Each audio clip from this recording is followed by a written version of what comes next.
Show. We've got a great show lined up for you guys this week.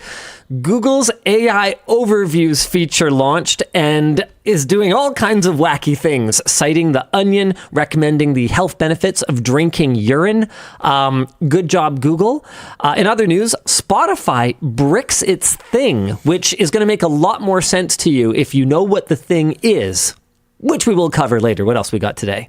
LTT released third-party investigation summary, and the ARM Windows revolution might come packed with a privacy nightmare.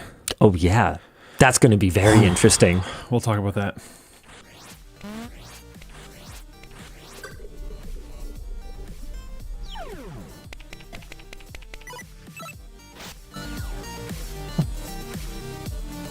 Do I need to? Oh, okay.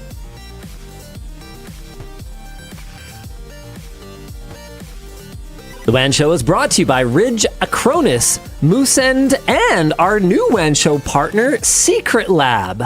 We've been sitting on their chairs for years, so it just made sense. Check them out at the link in the video description. To start us off, we've got the LTT release third-party investigation summary. LMG committed to releasing the results when this whole thing started, and they did so by posting it on X, formerly known as Twitter. The WAN Show is not the place to discuss HR matters, so we won't be talking about it here. Go check it out yourself if you are interested. I also need to note that any comments in live chat or merch messages about this topic will just be ignored, and any bullying or harassment of any involved party could result in consequences, including a permanent ban. So let's just not. But let us continue on with the show. Yeah, do you want to jump right into Spotify bricking its thing? Yeah. Okay, so first of all, I had completely forgotten about the car thing.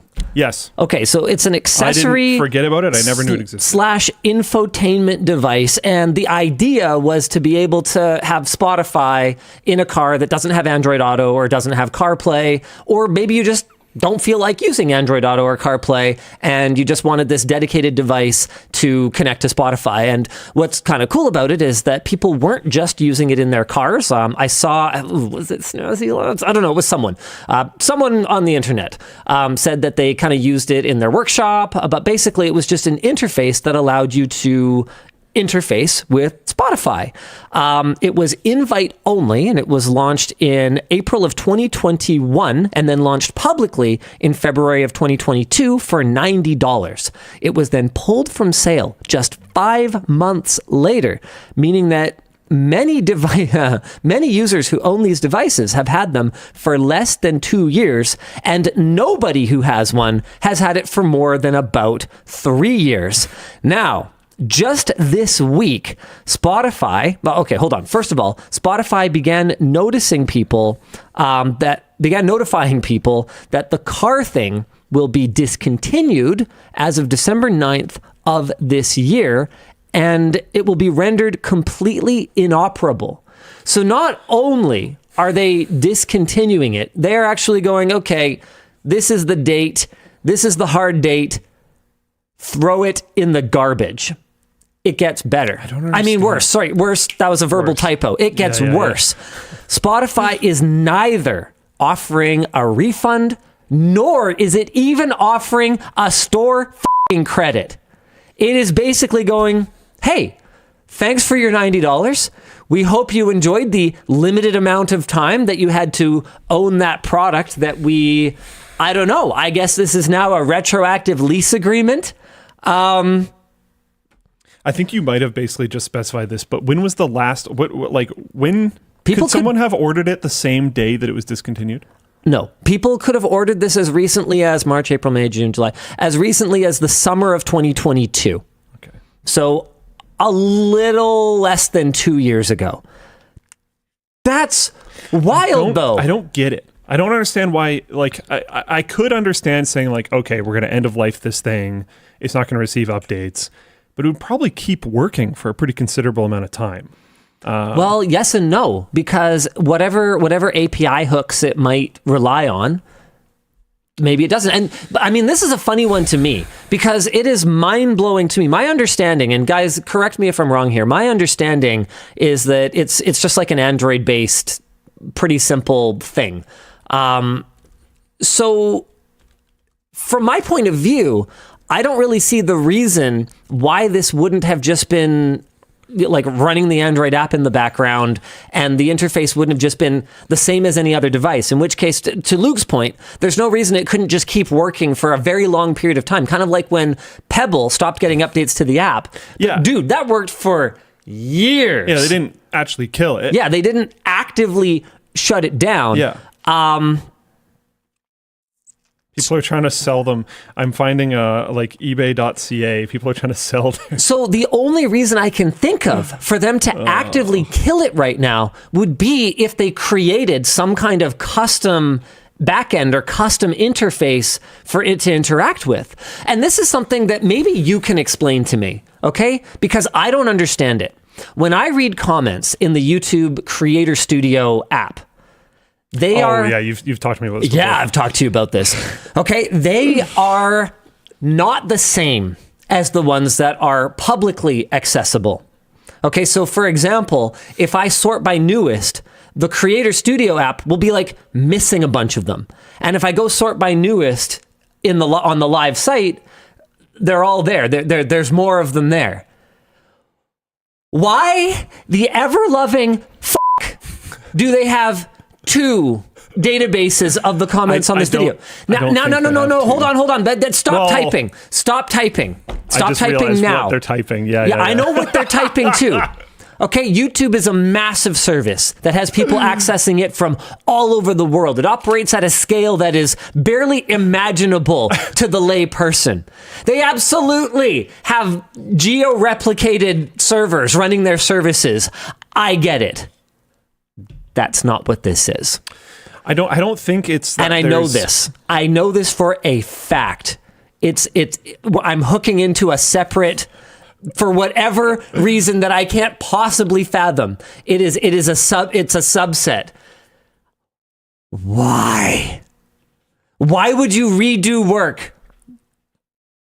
Help me. Well, I don't think they did redo work. I don't think they're pulling from two different data sets. I'm not necessarily sure what's going on. It doesn't make a ton of sense to me, but I don't know how the thing is built. And I mean, this isn't my actual job either. So I'm sure developers out there could give a better answer. But to me, it feels like you have probably two different front end solutions, pulling in different ways, pulling at different times. Why the creator one? Like you're saying, it doesn't have ones that are on the live one. That feels almost backwards to me. Yeah, I would feel like the creator one would pull like more frequently. You would think that. That's what I would think. So the fact that it works the other way around feels weird to me. Yeah, I don't know. I can't fully explain it personally. Okay. Like personally, if I was building this thing, I would expect them to act identically. Well, yeah. I can understand how there would be two different entire teams. Like the team that works on the YouTube Studio app is probably a team of people that is completely different. But why are they doing anything other than tapping into the same API? Why? So they could, but they could in a different way. Okay, why? Maybe they pull comments less frequently, whatever else. But why? They probably don't talk to each other, so they don't necessarily know how the other team's doing it.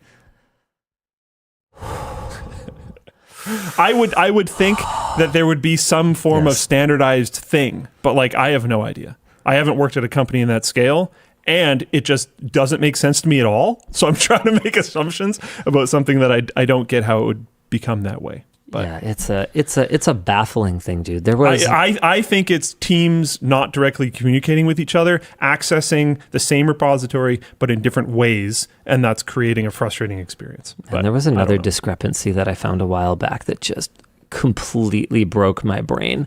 I'm gonna see if I can pull it up because I sent it to our YouTube rep, who is a wonderful human being and one of my favoriteest persons that I've ever had the pleasure of dealing with at a tech company. Oh,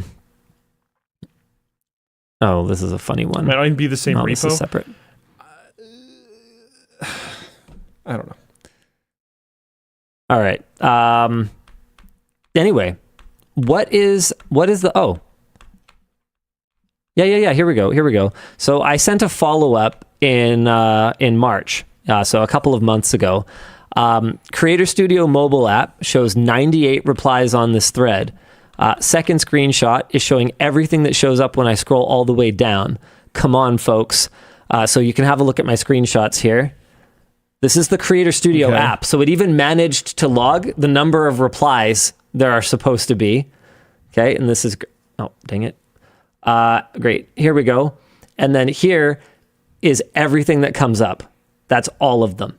That's every reply. There is no more room to scroll. It's like 8.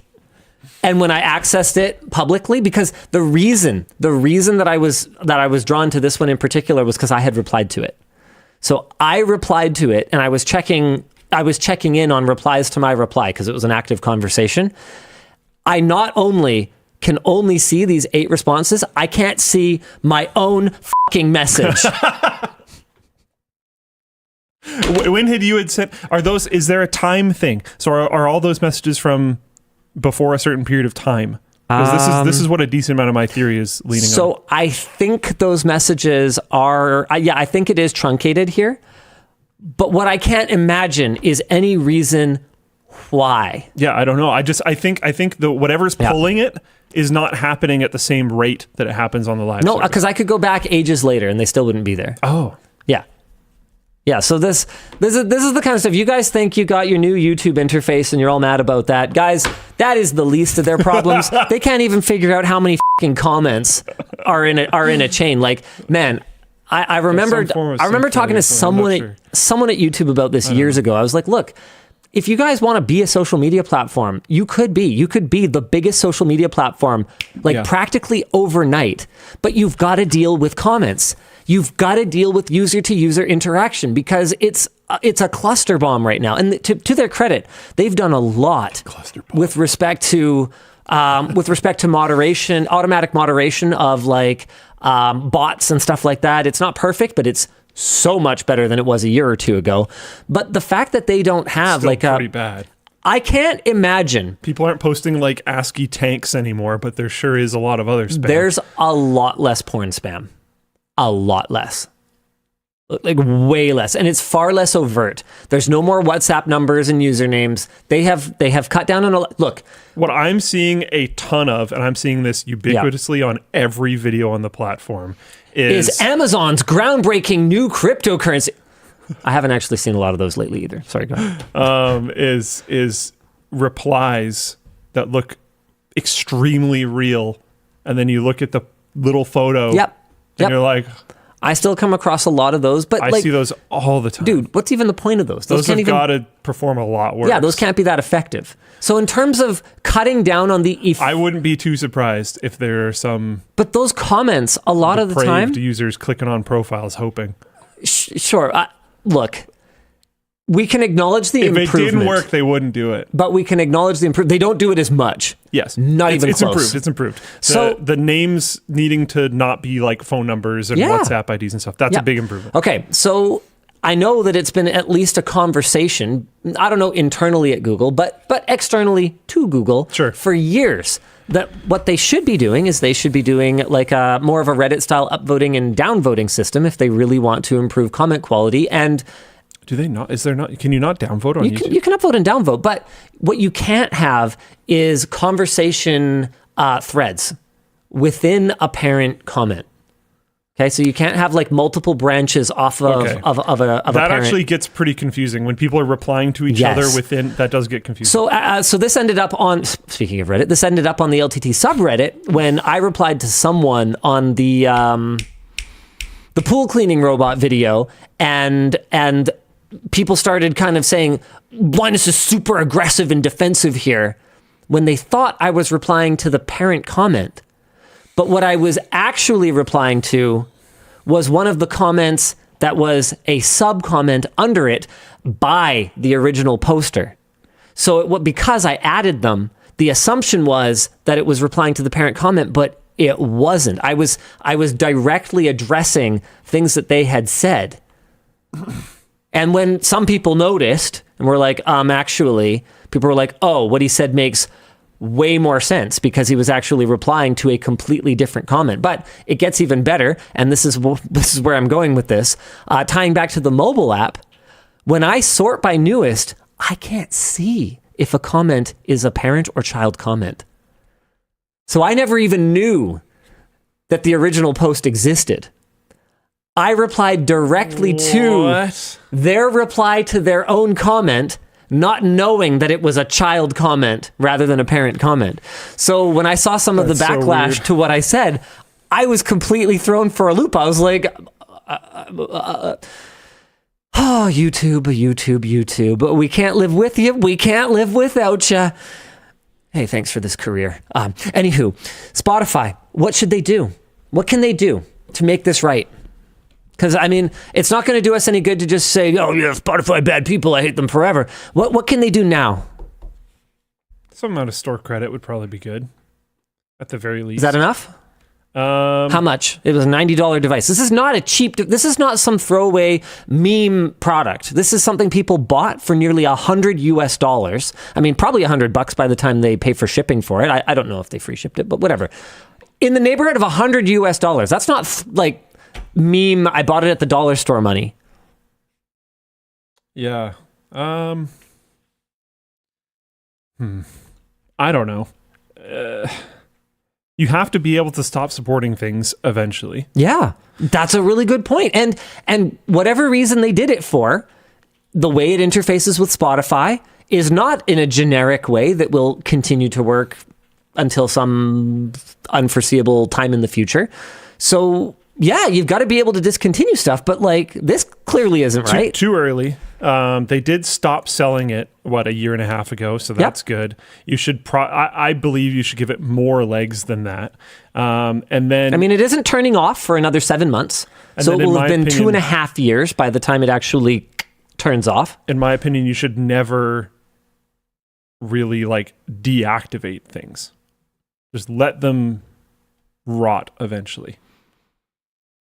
I don't know. I'd want to see... I don't think you're going to be able to allow... my brain wants to... is thinking about, when games shut down, we always ask them, make it so other people can... Yeah. I don't think that's necessarily going to be able to happen, because this isn't... you probably can't, plug a USB into this thing and, reprogram it.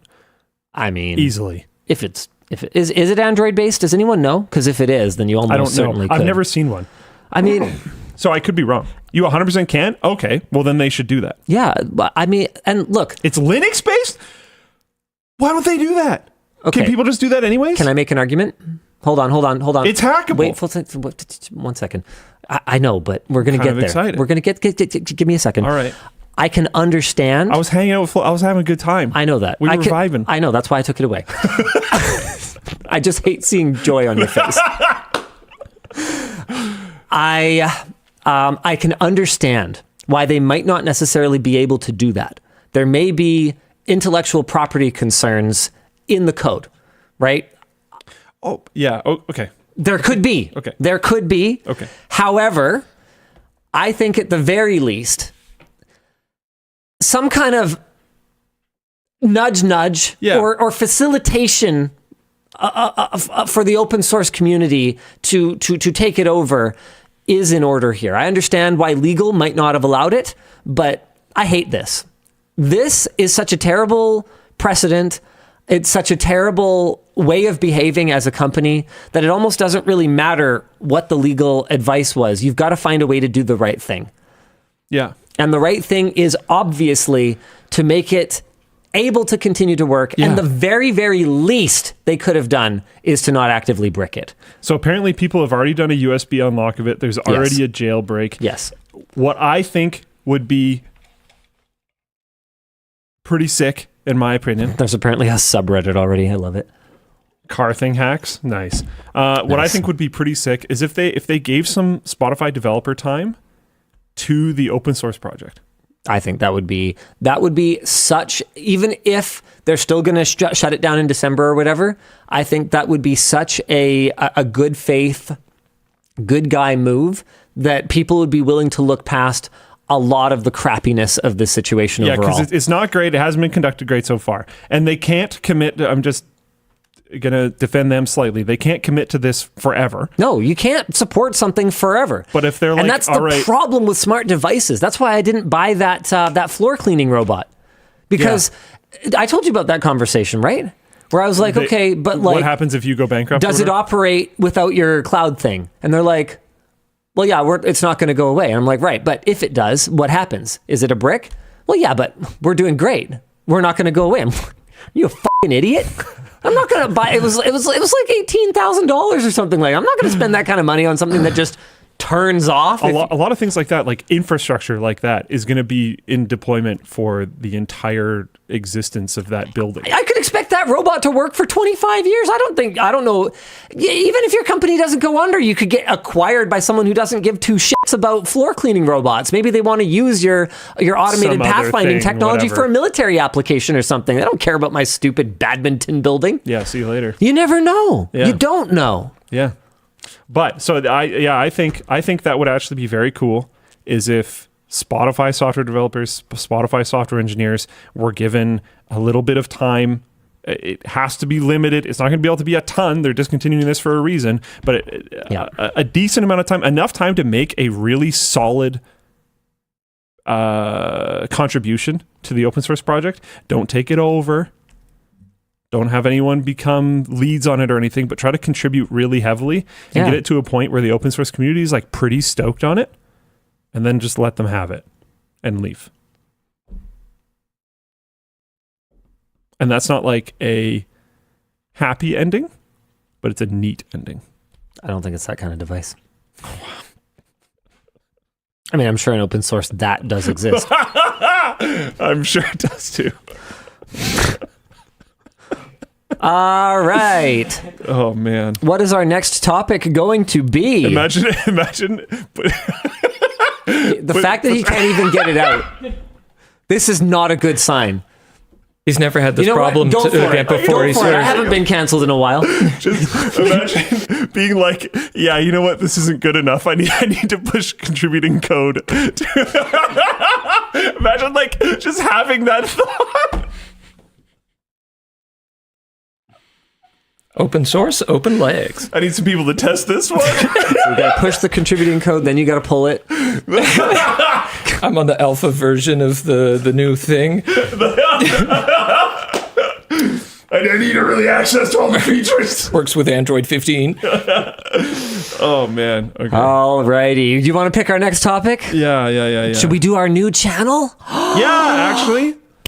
I want to see, like, because I think a lot of people don't know that it's live. I want to see comments live of what people think of like the voice and stuff, because it's a relatively short video, so people could go watch it. It's our own video. We can watch it together. Yeah, we can react to our own video. Dang it, we can do that. We can do that. It's the internet. It's online. It's brought to you by Secret Lab. Yeah, there's their logo. Sure, whatever. Oh, that one's not even legible. Yeah. Way to go, Luke. Oh, what a guy. It's obviously my fault. All right, I've got it loaded up. Dan, are they able to hear if I do stuff? Why don't I do a couple pings? You can make sure my audio is working. Yep, I can see that coming through. It's here, folks. I'm just going to play it for you. We're going to watch it together, and we're going to talk about how it came to be. Can we hear it? That's the question. I mean, Luke and I have listened to it, but sure, whatever. Hopefully we can, but yeah. Yeah, it'd be nice. I'll see what I can do. Okay. Yep, I don't hear it now. All right. Linus Lab. That's what the button says. Okay. What? MSRP of $100 US.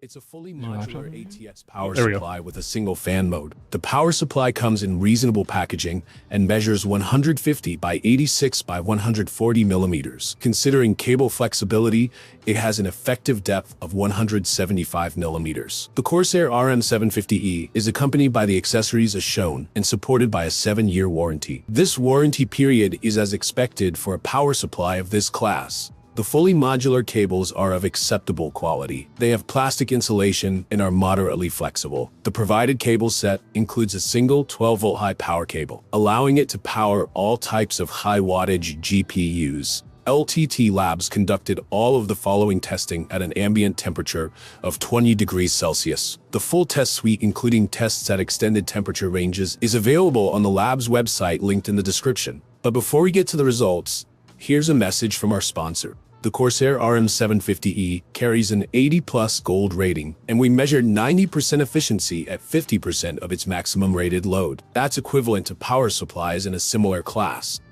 Throughout the full rated output power range of 750 watts, there was a 0.162 volts drop on the 12-volt rail, which is within ATX specifications and similar to most other power supplies we've tested. The rest of the output rails met ATX specifications. This stability should provide a steady platform for the operation of other components in the computer. The peak-to-peak signal ripple of the fully loaded power supply's 12-volt rail was average for its price and wattage at 31 millivolts. The 5-volt and 3.3-volt rails had signal ripple of 17 millivolts and 21 millivolts respectively. Modern power supplies typically have no issue complying with ATX ripple specs, and this unit is no different. We test a power supply's resilience to momentary power dropouts and ripples using our brownout test that interrupts the input power for a few milliseconds. This allows us to measure how long of a power dropout the sample can sustain without interrupting the output power. The Corsair RM750E was measured to withstand 13 milliseconds and 14 milliseconds dropout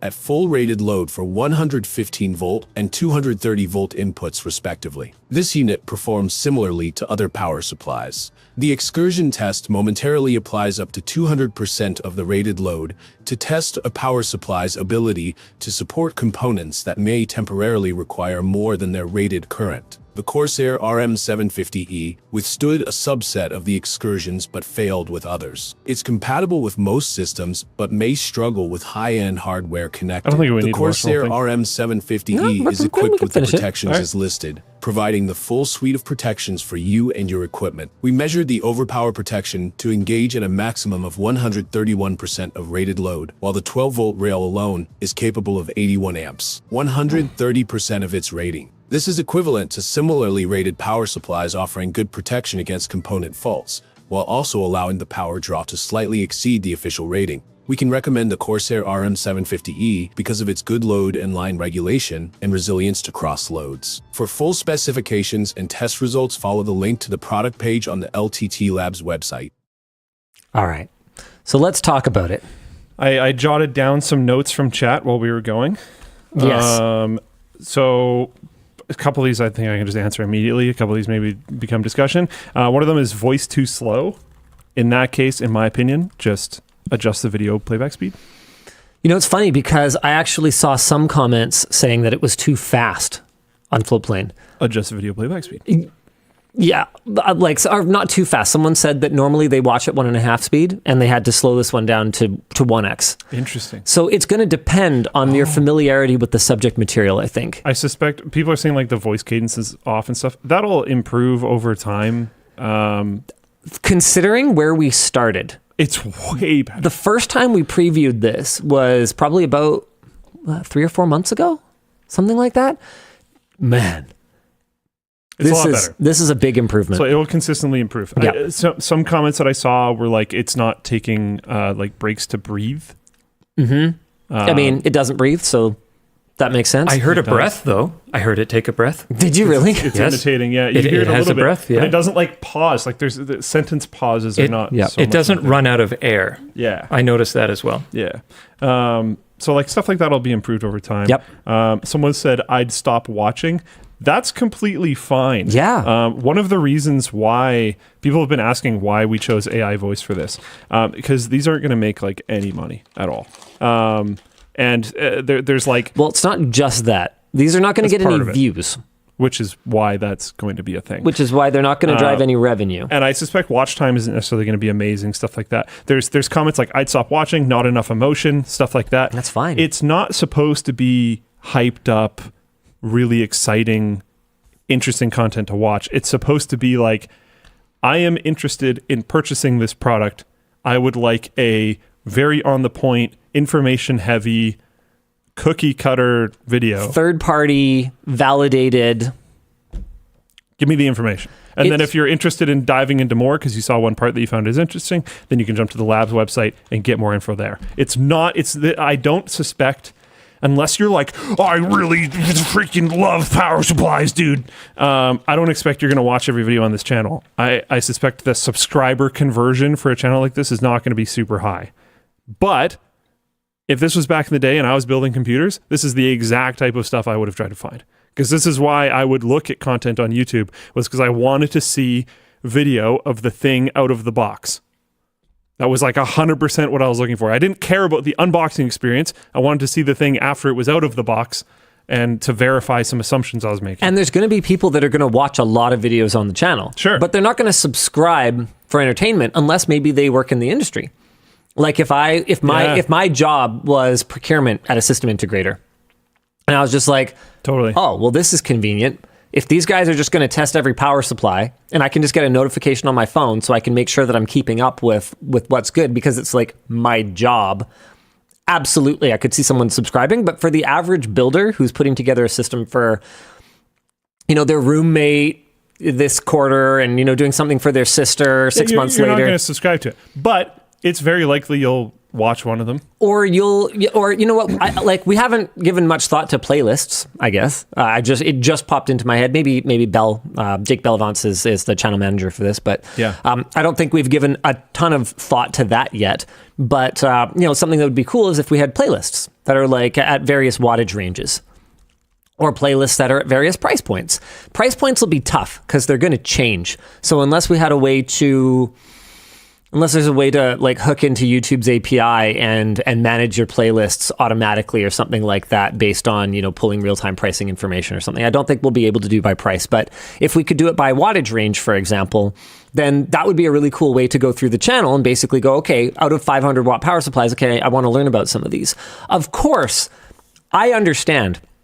And this is a comment that I saw, I guess it was over on Floatplane, where someone was like, this doesn't seem, or maybe it was on Twitter. This doesn't seem to add a lot compared to reading an article. You are right.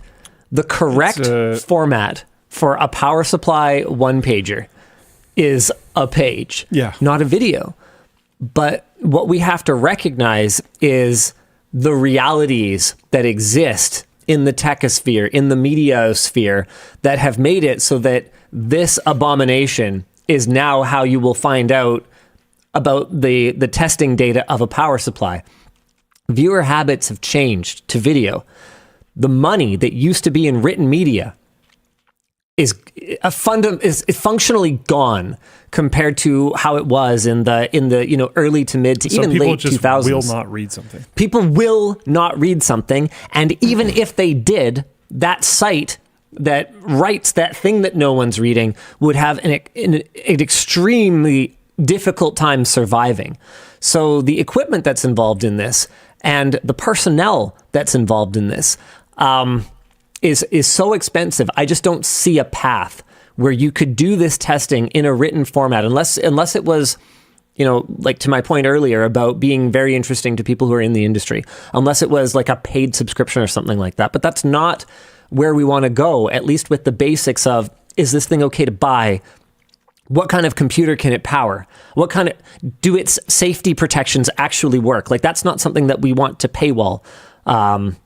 I do think that there could be more detailed testing data that might only really be useful to, people who are going, okay, can we procure, thousands of these for our systems for next quarter or something like that? And an example of that. Or like I have an extremely particular type of load that I need to put on this. Sure. Yeah. In the long term, I could see us scaling up the number of those Chroma testing units that we have, and we could go, okay, yeah, or even do like paid testing. Yeah, we'll test 10 instead of just one. We'll test 10. We'll run your suite on it, whatever. Yeah, or whatever the case may be. So in the long term, there's all kinds of different directions that we can go with it. But the reality is, if we want this content to exist, we've got to go where the reader is, and the reader is now watching in video form. And how many people, that's a big question mark, right? Is one of the answers we were trying to find when we were working on the concept for this channel, because this channel exists because we want to make it. We want this information to be available. But one of the things that we had to figure out is, okay, how do we make this self-sufficient? The question wasn't even how do we make money? The question was, how do we make this make any sense? Because don't kid yourself. This is a creative company. We're a media organization. If you don't think that there were some misgivings internally around AI voice, for example. Oh, yeah. Come on, guys.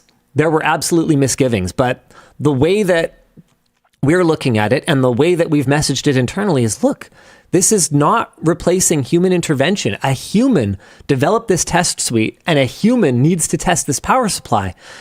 By the time we do that, I'm sorry, but there isn't, for the 2,000 to 4,000 views we're going to get on this video, there just isn't any budget for the media side of things. And in the long term, I want that to change. I would love for that to change. I would love for I would love in the longer term for us to be able to count on 100,000 or 200,000 views per video, and for us to go, okay, let's scale it up. Like, why are we doing this all cookie cutter now that we've got this kind of momentum? But I don't know if it'll ever get there. If it starts performing like that, sure. I don't see it happening personally. Well, maybe I see it happening in spikes. Like I suspect if some like flagship GPU comes out and we have a GPU equivalent of power supply circuit, so I'm making multiple assumptions here. Yep. It could be a banger. But I think the day-to-day releases of that channel are not going to be able to. And you might be right. And we'll see. I'd be happy to be wrong. But like one of the kind of tough conversations that I had to have with someone who, to their credit, approached me about it. Sure. Approached me with the concerns, right? Yeah. Like, that's what we want. So they approached me with the concerns, and they basically went, look, I have serious ethical concerns. I have serious creative concerns. I don't understand who this is for. Help explain it to me. I basically went, okay, here's the situation. We went and we looked at the very few channels that are left that are even trying to do dedicated videos on power, on an individual power supply SKU. We are expecting at the very best, at the very, very possible best, somewhere in the neighborhood of like 5,000 to 10,000 views on average for each of these videos. That puts our budget somewhere in the neighborhood of $10 to $25. What would you have me do? I want people to have this information. I need to get it to them in video form. My options are either that I outsource to some place where I can pay like slave labor wages, which we have never done, and I have never been comfortable with, or we pay proper wages to the testers, to the people who are working on creating this data. We try to find a way to scale that from, $10 to $25 to maybe we can scrape together some affiliate revenue to make sure that this is sustainable in that form. And we lean on automated tools as much as we have to make this even remotely have a chance. And they kind of went, well, I hope the voice can be better. And at least it is. At least it's better than it was. It's a lot better in my opinion. And I do, like I said earlier, suspect there will be continual improvement there. One thing that I disliked a lot was when it was your voice, when it was a modification of your voice. Yep, I can see that. That was odd for me. I didn't like that. So the funny thing is, one of the reasons that we had actually leaned that way initially was that there seemed to be less community backlash to cloning my voice versus cloning a random one, because I don't know why, but it seems like the perception was less that we replaced a voice actor with an AI, and the perception was more we are applying an efficiency factor to Linus's time by saving him the trouble of reading the lines. And the distinction is arbitrary. Yeah. But that voice sounding like me made it an extension of me instead of this whole landscape is weird to navigate. Oh, I know, right? It's true, because we're all figuring out kind of how we feel about these things and where the lines are and stuff. And while that's still happening, it's a little tricky, but I think this is okay. And I like the idea of if the channel does start performing well, we could get talent for it or whatever. That's interesting. I do suspect the quoted number of views that you just said. I think some of the videos on these channels are going to do a lot worse than that. Oh, yeah. And I think some of the videos on these channels will smash that out of the park. I think so, too. I think, it's going to be very up and down, I think. Very inconsistent. Here's something that I bet you guys didn't necessarily realize is the AI voice is not the only automation tool that's being used for these videos. I don't think I knew that. A human editor only watches the output. Of the video. Yeah. Whoa. Yeah. So the reason the script is a little bit formulaic sounding is because it's actually so a template. You're doing the same shots. So are you naming the files in a certain way? Is that how it's doing it? So all the shots will be the same. All the graphics will be the same with the same names-ish. The exact details of how it's done are going to be Ed's department, not mine. Right. But then the little color commentary, because that was something we realized about the first one that needed to be fixed. It had no context. It was just like however point whatever milliripples. Like it didn't sound like anything if you don't already understand it, right? Yeah. And so I was like, okay, look, guys, we have to come up with a way to create a script that allows for some color commentary, or we are going to completely lose any chance we could possibly have of people watching this thing and learning anything. So when it says, this is as expected for power supplies of this class, there's basically variables. There's almost like a drop-down box. This is worse than expected. This is better than expected. This is as expected. So when it did like the cables are of acceptable bendiness or whatever. The cables are of exceptional bendiness. The cables are of subpar bendiness compared to our expectations. And now a human is involved in bending those cables and seeing, okay, yeah, we know the depth of the power supply, but like really, what can you fit it? Because that was something that I asked to be added. Because the depth of a power supply doesn't tell you what case it can fit in. You need 100%. To know, once accounting for cable bendiness, how deep it is, right? So that was something that's something that a human needs to do. This is not AI content. This is highly human created content that is edited together and voiced by automation tools. It's something that I have no idea if it's going to work, but boy, do I ever hope so, given how much we've invested in it, because I don't think the lab's website on its own is going to have a chance of reaching any kind of break-even point. No. It's got to be something that can be funded by the other branches of our company, and that and that will allow us to reinvest in it and continue to build. We have some ideas to help it, but it will always kind of struggle a bit. Yeah.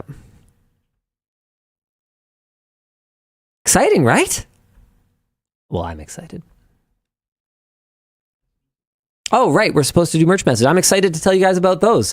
Do we have any store updates that we're supposed to talk about? I haven't looked at that part of the... Oh, yes. We have a huge promotion that we are running right now on the LTT screwdriver. This applies to any screwdriver. That's right. Classic colors, retro, Noctua, or stubby. If you buy any LTT screwdriver by midnight today.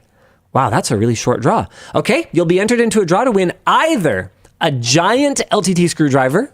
Check that out. That's from that stream we did earlier this week. Or a $2,200 gaming PC, as seen on our PC building stream this last Wednesday. For the full details and legal info, you got to go to lttstore.com/products/screwdriver. So cool, right? Anyway, one of the things that you can do if you decide to order a screwdriver right now is you can leave a merch message in the shopping cart. We don't want to just take your money, you throw your money at your screen and then what? We acknowledge your comment? No. You should leave a merch message. So you can throw money at your screen and get great quality merchandise in the mail. In the cart, you'll see a little box whenever we're live to leave a merch message. It will go to producer Dan, who will pop it up on the bottom down there like that, reply to it, forward it internally to someone who can best get you an answer, or, sorry, Dan, curate it. Sorry, Dan. Sorry, my bad. The button's broken. Yeah, for sure.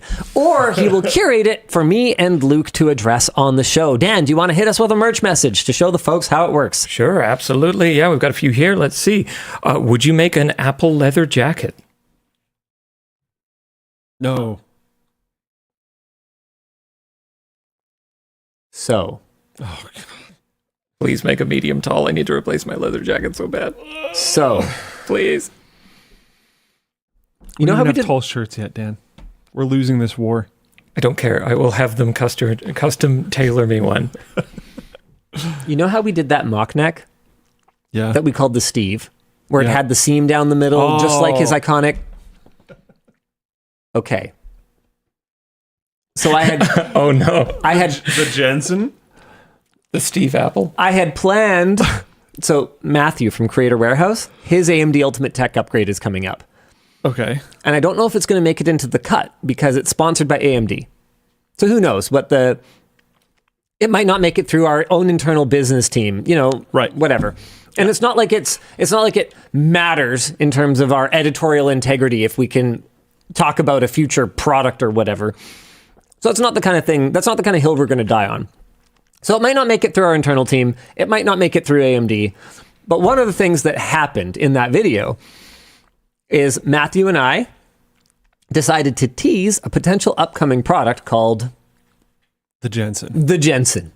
Because we've wanted to do a leather jacket for a while. I don't know what kind of leather we'd use. We actually haven't gotten that far. But one of the things we have decided is that the jacket will be designed by AI. Because, of course it would. Oh. He's already got some really great concepts. So obviously, because, we have designers, we would make it actually function in the real world, but it would have, pockets that don't open. Zippers that don't go anywhere. At least it doesn't have to do hands. AI things. The AI jacket, the Jetson. Huh? Dan? Huh? I think If it's in a medium tall, I will buy 2. Right? I think That sounds sick. Please make a bomber, though. 2 in Floatplane chat has summarized my thoughts so far of that's going to be a really expensive joke. How many do you think you're going to sell? You're going to sell 2 to Dan. It's going to be a really expensive but he's joke. going to use his employee thing, And so you'll make nothing. I'll pay from out that. of pocket. I don't care. Dude, Okay, so you're selling 2 to Dan. I guarantee you. Okay, guys, come on, let's hear from you. Who wants one? Dan, I think we need to get a poll in here. Oh, yeah, right away. Yep. Firefox. Let's get that poll. And besides, if it doesn't sell, In the de-Googlify your life video, one of the top comments was along with all the Floatplane users, I am 70% of people that use Firefox or something like that. I don't remember the exact line, and I burst out laughing. I was like, "Ow!"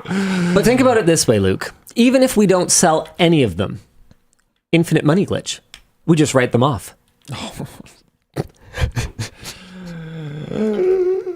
All right, we'll get that going. You mad? Are you mad, bro? I'm voting no. Brother? Are you angry? I do need to replace this jacket, though. Why? Oh, I'm so excited. I can't find a leather tailor to actually work on it. I'm Really? still looking. I'm trying to find an artist collective around here that could recommend an artisan, but it's very, very difficult. I know a person who works with leather goods who lives on Vancouver Island because he came to LTX. Oh, Yeah. You're not talking about that person, are you? Is No. it someone I know? No. Oh, okay, never mind. I can't find any company that makes them anymore. So, yeah. All right. Well, bummer for Dan. Yeah, sucks. Yeah. Maybe we'll get him a Jensen. That'd be cool. Okay, where's our poll results Do you here? want pockets that don't open and zippers that are to nothing? Do you want that? Is that a good? Dude, clothes. Is that more interesting? Clothes are supposed to be self-expression. Artistic self-expression. And in this I gotta case, remember this. The person who has one brand of socks and one. Right. I've been wearing brand of one shorts, jacket no, for 10 one years. brand of t-shirts. 10 years I've been wearing this jacket. in this I haven't even case, changed my shoes in a decade. in this case, the I have use just multiple pairs of the same one, to be clear. the use of AI actually makes sense. It's so meta. Like it could be an ironic expression it's not of meta, like it's NVIDIA. of like hating AI. It needs a little pocket. Where's the ding? It needs a... Yeah, exactly. That's what I'm talking about. That's the first time I've had to do that deserved for it. Luke. He deserved Disgusting. it. Disgusting. It needs to have a pocket on the chest for your humane pin. Yeah, but it should be like the wrong size because You have all the- an Yeah, AI yeah. has no concept of doesn't- scale. it You have all the doesn't fit. product failure pockets. You have like the humane rabbit. Then you have like a Rabbit. slot for the rabbit. We'll make it out of rabbit leather. Ooh. $45,000 jacket. That's a lot of rabbits. Mood murdered. Yeah. Oh, They'd hey. just be Android anyway. Sorry, were we supposed to be on a topic right now? Because I actually wanted to come back to PSU circuit Wait. a little bit. That was the second merch message? That was one merch. Oh, that was message, yeah. one. Okay. Hit me again, and I'm just going to leave this page open so I don't forget to talk about it. Okay, yeah, sure. Same sort of thing. Curious about the amount of stolen items found during tech upgrade videos. Were the items actually considered stolen, or is this just a joke about the amount of stuff employees take back with them? Both? A little bit of both, I think. Yes, both is good. Okay. Sorry, I was eating jerky. Okay, so part of it is that I was a little bit legitimately annoyed in some of the very early ones to find work property in people's homes. Nothing that mattered in the grand scheme of things. What were some of those things? Like what? Like cables. Like a cheap USB dock that realistically we didn't pay for, and probably they intended to return at some point, because remember, we started this series when work from home was a lot more common at our company because of all the COVID lockdowns and stuff, right? Yeah. So people had a lot of stuff at home that they were probably going to return it, but it wasn't asset tagged inventory, so nothing would have prevented them from just keeping it.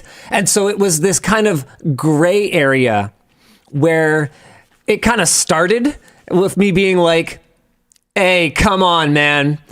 And then obviously I ended up with a lot of false positives, because legitimately people do end up with a lot of stuff that used to belong to the company. We got LTT store. Well, we also have the LMG store, which is where people can sometimes get access to, a unit that came in for B-roll for a sponsor and ended up having cosmetic damage, and they were like, well, we don't want it back, and it goes in the giveaway pile. We have a giveaway pile. We also have wild Christmas parties, not in like a tech bro Silicon Valley games industry kind of way, in like a, wow, I can't believe the giveaways that they're giving, that they have at this 2-drink maximum, otherwise pretty, controlled party. So people end up with stuff from the Christmas party. People end up with, we have done on occasion in the past. The Christmas party is a lot of stuff. It's hundreds of things every year. We have done on occasion in the past, like extra credit things that people can do for what we call LMG bucks. I don't think we've done that in a long time, but in the early days, I've never even heard of that. Yeah, no, we would have stuff that's like, this power supply has a broken fan in it. Linus could open it and put a new fan in, or if you wanted to just like take it home with you and put a new fan in it, then you can have 50 LMG bucks or something like that. And if you buy stuff, that must have been when I was off Floatplane, because I've never heard of this. Almost no one used it, but this is just an example of one of the ways that people could have obtained stuff over the years. I used to just get paid in hardware. No. Yeah. Not by me. Yes. Well, topped up. You were above the legal limit otherwise. Yes. You can't say stuff like that, Luke. People are gonna, how people are. It was fun. Anyway, so LMG bucks, for stuff that's in our inventory that's like used, we don't, if people want to like buy it and we don't need it, we don't charge full price for it. So people can use LMG bucks to stretch $1 pretty far. Pretty dang so people use LMG bucks a lot. So people have stuff that they've bought from work, stuff that they have won from work, stuff that they've taken home from work for legitimate purposes, and in the case of Dennis, stuff that they've just taken because, I don't know, he thinks he has tenure or something. I'm not sure how that works in his head. So it is a combination of things, and like anything, it's been amusing for me to see the community speculation around it, because the number of people that are outraged either way is baffling. The people that are outraged that I am such a I don't know, overbearing, horrible boss, that I'm going to be berating someone in public over this cable that they took, is probably about equal to the number of people that hate me for being such a disorganized corporate overlord that I can't even inspire my team in this horrible toxic work environment to not be stealing anything that isn't bolted down. Like, it's amazing how you can just take a f***ing joke that's just a meme and interpret it as... I've always wondered, like, if we do one at my place, what stuff will not be stolen? Because a lot of it, like, I don't even know. Like, I don't know. Well, that's what asset tags are for. Yeah, but sometimes there's asset tags on stuff that was given away. Really? Yeah. Oh, really? Yeah. Okay, well, we'll see. I might remember. And then I think I have like 3 generations. You know, I personally select the items for the giveaway every year, right? Yeah. So I know. But there's 3 generations of computers in my place that are from my like weird upgrade thing that I have. Well, I guess we'll see. I like found some graphics cards at my dad's place. And I recognize them as work property. Yeah. Yeah, so I think we'll figure it out. But I didn't even know. But I did. So like, it's, it might be interesting. Guilty? Oh yeah, I've taken stuff home. I don't anymore. But like, I don't know. The line used to be a lot more blurry when there was like 3 of us. It used to be as simple as like, hey, my GPU died. I want a game this weekend and I like don't want to go to the store. Yeah. Can I borrow a GPU? And it'd be like, yeah, don't take one of the ones we need for this review on Tuesday. Yeah, I need these ones. And it's like, okay, I'll grab some other ones. Yeah, it used to be pretty loosey-goosey. It was pretty fluid, but that was a really... So the stuff that I have is going to be like ancient. I would say these days, the vast majority of what I'm memeing on camera, I am memeing on. Yeah. It's mostly going to be the really old stuff. This is why Luke hasn't gotten an upgrade yet, says Bell in the chat. Yeah, I love it. Every day is set up upgrades. Every day I'm upgrading. Sorry. Right. So I had wanted to come back to the lab's website for a second here. Oh. Because we also have the written version of that video. Yeah. Which I didn't mention before. So, that's pretty cool. So it's just like we want to make it so that this work that we're doing is digestible easily by as many people as possible. So we have the written version, which is as deep as it's going to get, basically. Yep. And then there's also the video version for people that don't like reading stuff. Yep. Depending on, what part of the world you live in, you might be more interested in 115 volt versus 230 volt. Power excursion, productivity. Might also be easier for you to just like Google Translate the lab's website. Yeah. Read it that way. Yeah, exactly. So we got that there. And then this is really cool. They also did dun, dun, dun, dun, dun, dun, dun, and this is co-authored by Oni, our test technician, and Lucas, who is our power supply wizard. That is to help you power up your knowledge. And it's basically a how to watch, how to read. Cool, right? Where they go through our graphing formats, kind of explain why we've laid them out the way that we have, how to interpret them, what matters, what doesn't. This was an entire probably half an hour to 45 minutes of a meeting. This graph and breaking the sine wave and the interruption during the brownout off onto this separate graph. And I got to make one of my best jokes ever in a meeting that I think I already alluded to on WAN Show before, so I won't make the rest of you suffer. Yeah, I thought that was wrong. Hold on one sec. I think you slipped. Oni's title is senior content writer, not technician. Oh, sorry. Writer. Yep. Thank you. Sorry. He was just focusing on the next thing he was going to say. Sorry, Oni. Yeah. Enjoy your GPU that you got consolation prize. Something. Yeah, she was in a video. Oh. Yeah, she was a runner. Oh, yeah. No, I saw that. That's a pretty sick consolation prize. Yeah, I know, right? Anywho, so yeah, there was a lot of debate about this graph, and how to make it more readable. So yeah, we gave a lot of thought to it. And if you guys want to know what the thinking was and how to interpret it, this is a really great primer on how to understand if a power supply is any good. Very exciting. Okay, what do you want to talk about next?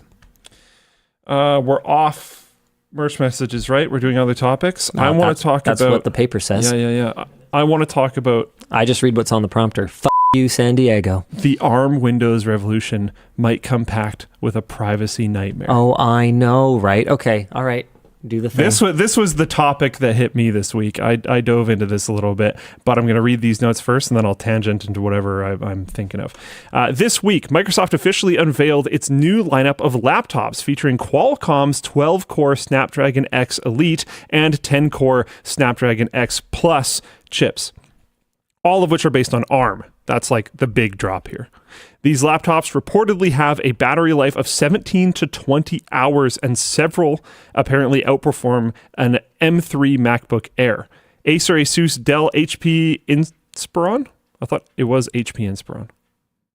Is Inspiron a different brand? Inspiron is a Dell brand, so I don't know. Don't worry about it.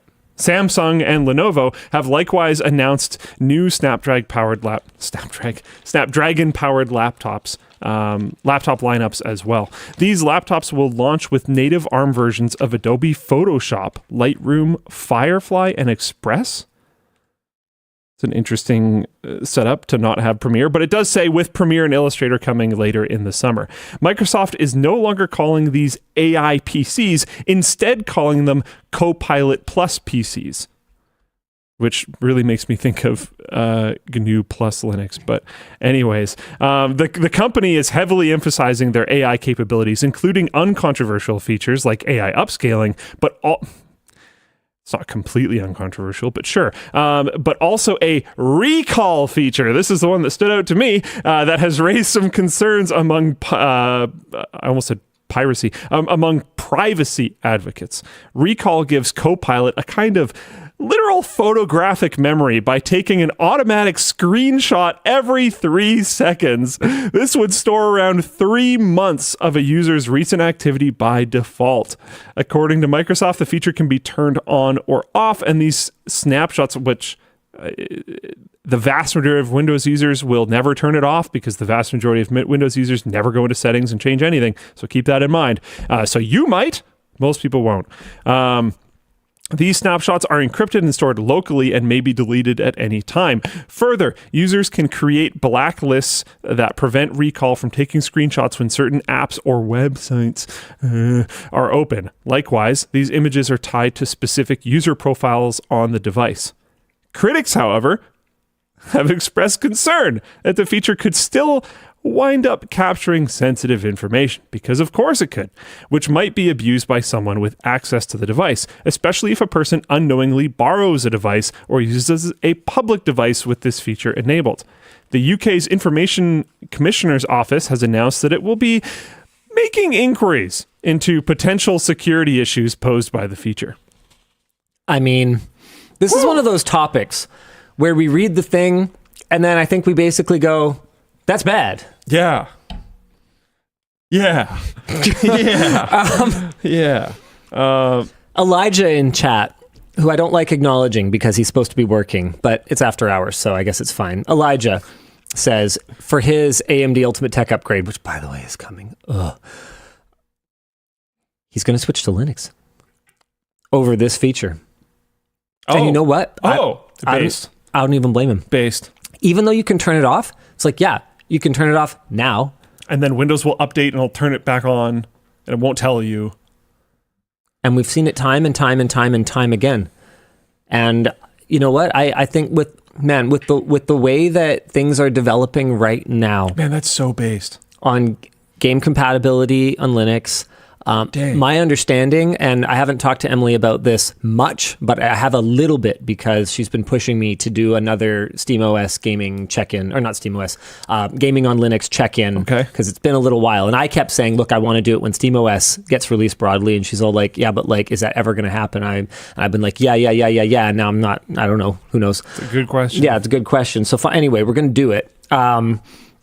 But from that conversation, she was basically saying, yeah, and NVIDIA driver support is looking like it's like going to get a lot better, like soon, like they care. Dude, like, is Linux going to be the gaming operating system? Wait.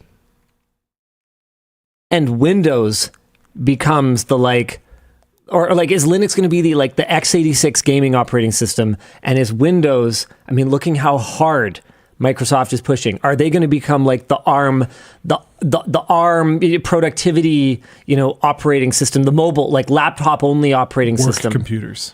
And here's what's really confusing to me about this is, why is Microsoft so focused on beating the MacBook? Oh, dude, what the is Apple's market share even? This interview opens with him talking about I know. Apple. The first line it mentions Apple directly. It's weird. But here's the thing. This is Apple's market share, according to Statista. 16%. Yeah. So like, what are you So doing? fucking what? It's like Intel at the prime of their market share, which was not that long ago. But Intel at the height, the prime of their market share, opening a new feature talk by naming AMD. Why? Like, what are you doing? You already dominate. It's weird. I don't know, man. And I like, yeah. Like, dude. Oh, apparently this is in the United States too. So that's going to be way higher than it is worldwide. Yeah, 100%. And I get it. They're competition or whatever else. But at the end of the day, you're kind of chasing this minority shareholder, or not shareholder, but a holder of market share. I don't know. And you know what? Look, it's capitalism, baby. You got to grow. And taking some of Apple, like taking 10%, like this is the thing. If they can take 10% of the sales that would have been a MacBook, okay, they grow their market share in the US by 1.6%. And I get it. You gotta show growth. But like, do you even think that this is the solution to that? Because I don't know. I think the solution to that is making really good AI stuff that works better on ARM processors, convincing people to upgrade. Because people have, we know that from the COVID era, people bought a bunch of stuff and they don't need to upgrade it because there's no point. Here comes a hot take. So make things that are worth upgrading your hardware for. You know what I think is happening right now? I think that Microsoft is contributing to a significant improvement in Qualcomm mind share among computer buyers that is ultimately going to be exploited by Google. You ready for this? You're falling back on your Chromebook thing. Chromebooks. If you wanted a machine where battery life was of the utmost importance, are you going to be running Windows anyway? No. Chrome OS supports Linux applications now. Chrome OS supports Steam. Gaming on Linux is getting better. All of these things are happening right now. So is Emily saying that there has been, because I haven't looked, so I'm not, this is not me countering, to be super clear before, because you know the Linux people can get a little defensive sometimes. I'm not. Relax. Is Emily saying that there's been significant steps since we did our challenge? Yeah. Because I would love to switch. I would love to switch. It just wasn't quite there. If it's there, I'm gone. Because honestly, I don't mind Windows at all. I actually kind of like Windows 11 in a lot of different ways. And I know people hate Windows 11. I don't care. I enjoy it. The things that I don't like are this snapshot thing. Them, when you update Windows, them overriding some of your settings and changing things. Yep. Forcing ads into my operating system, go away. And then making search just the worst thing in the world. Those things are the only things I actually dislike. A lot of what Windows search is the worst thing in the world. All right, maybe I exaggerated a little bit, but the ads is too far. This snapshot thing, which you know it's going to turn itself back on, is too far. And the search being trash and constantly searching the internet when I want it to search local. And even when you tell it to only search local, now it just can't find things. Yeah. Which is crazy. There's no reason for that. So like I'd love to bail out. I really like Mint, actually. I like using Mint. My biggest problem is constantly jumping back and forth for applications, mostly games, but some applications is just really annoying. I want an operating system that can do my stuff. I'm excited. I think the age of the Chromebook is dawning. You're excited about Chromebook? Well, it's Linux. It's kind of cut down shitty Linux. So you think by Chromebook taking over, Linux will become stronger because of more contribution? Look at the trajectory of Chrome OS. Chrome OS started super locked down, basically only ran Chrome. It started out with all the devices having completely locked down firmware, so you couldn't even install a different operating system if you wanted to. Now, you can run Android apps on it. You can run Linux apps on it. I believe some of them allow alternate operating system installs by default. Don't quote me on that last one. We did a video on this recently, so it's kind of in my brain, but has fallen out a little bit. I think that if Google is smart, this is their opportunity. Kids grow up using Chrome OS. Millions and millions and millions of kids grow up using Chrome OS. And so all Chrome OS has to do is keep getting a little more functional. Now, Google is also a tech giant like Microsoft and is absolutely capable of succumbing to the same hubris as Microsoft and just screwing up Chrome OS and making it so bad that we couldn't possibly switch to it. But no, I absolutely do believe that Linux is the beneficiary of Chrome OS gaining more popularity, and Chrome OS stands to be a beneficiary of Linux gaining better support and gaining better access to applications people want to run. Yeah, 100%. One thing that's interesting is as based as Elijah's move is, and as much as if significant improvements have been made, I would yet again be happy to consider it at least. I don't think most gamers are going to care. What about productivity? I think workplaces are going to stay on Windows for the foreseeable future. That's my problem, yeah. Like we can't run WAN Show on Linux, unfortunately. Yeah. Yeah, there's What doesn't work?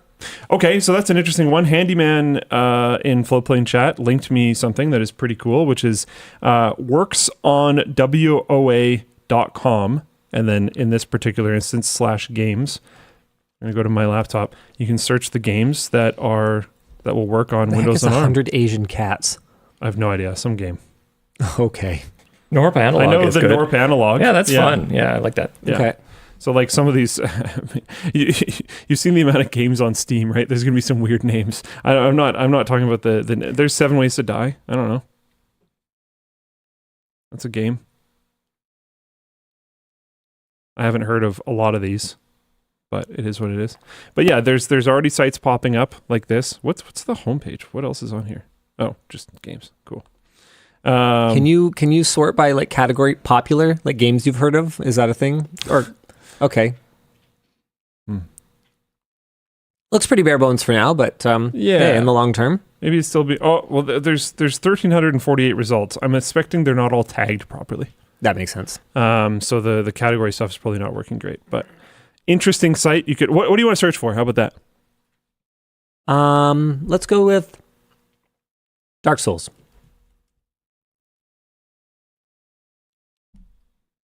Cool.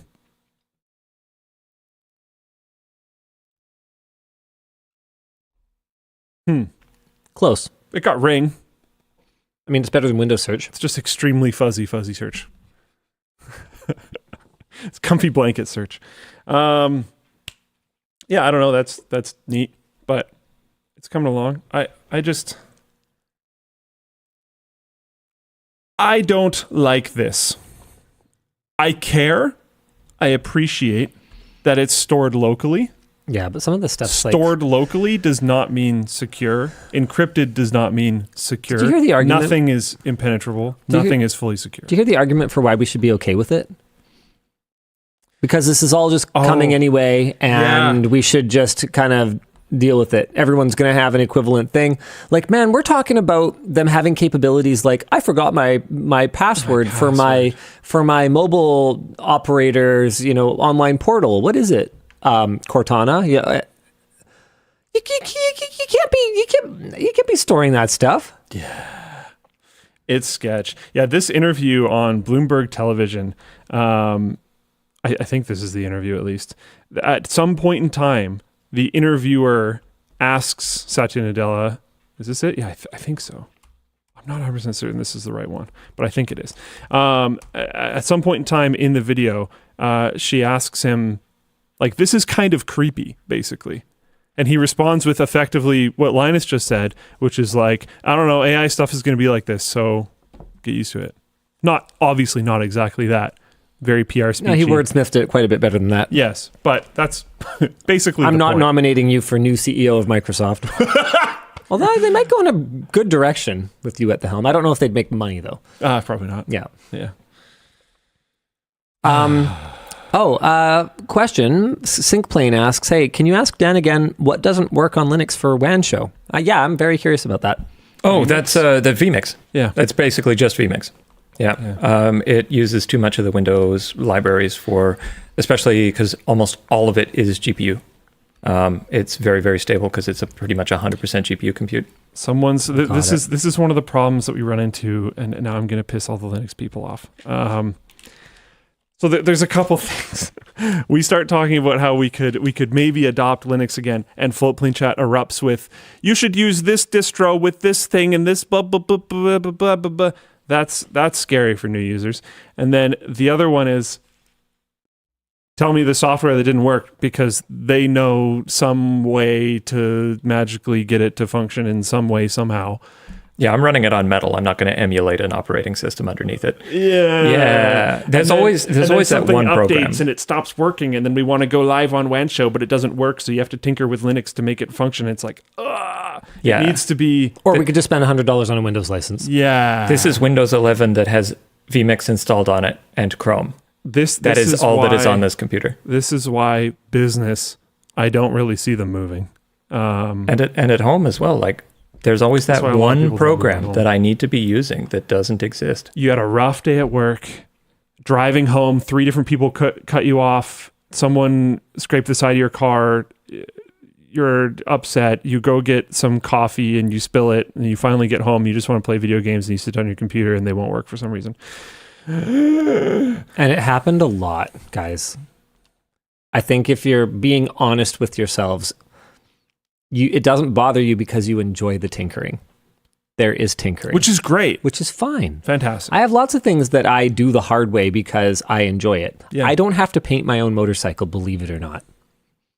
I'm doing it. Hey, I have pictures. I was going to say, speaking of which, I put white on it.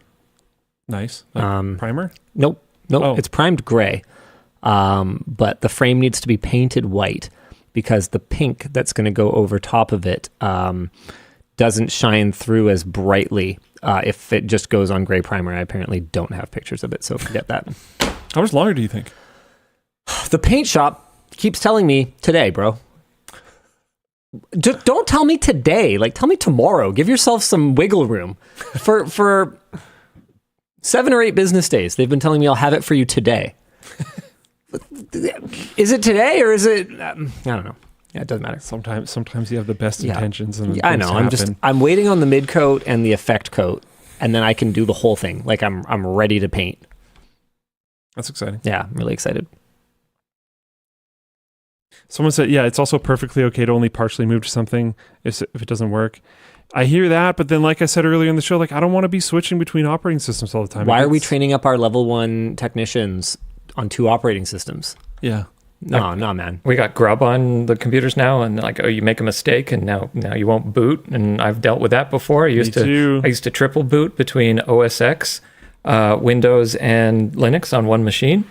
Back when you could do the Hackintosh stuff. Yeah, well, I worked for you, obviously. Well, that's why we hired you. Yeah, it sucks. I just want to go home and not do work. Basically, there's some significant bumps to get over still. I'm sure those are, I haven't touched it in a long time. I'm sure those are still problems. But, the more bumps Microsoft puts in front of Windows, eventually those roads might start looking pretty similar. And when they do, I think Linux starts to win. So, yeah.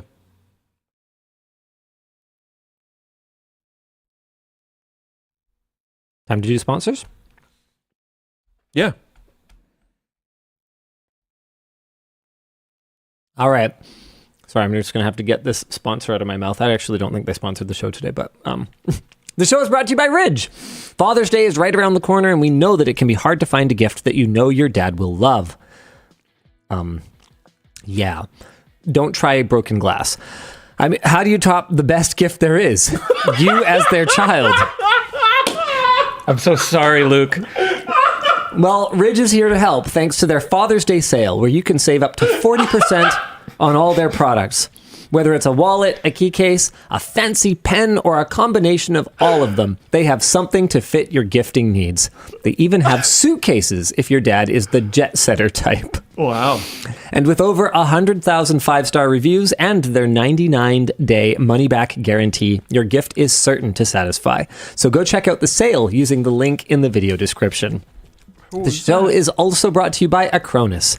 If you run a business, your IT infrastructure is most likely the backbone of your entire company, whether you're operating out of one location or multiple ones. With Acronis Cyber Protect, you can relax knowing that you're covered by cutting-edge backup, security, and disaster recovery technology, all integrated into one platform.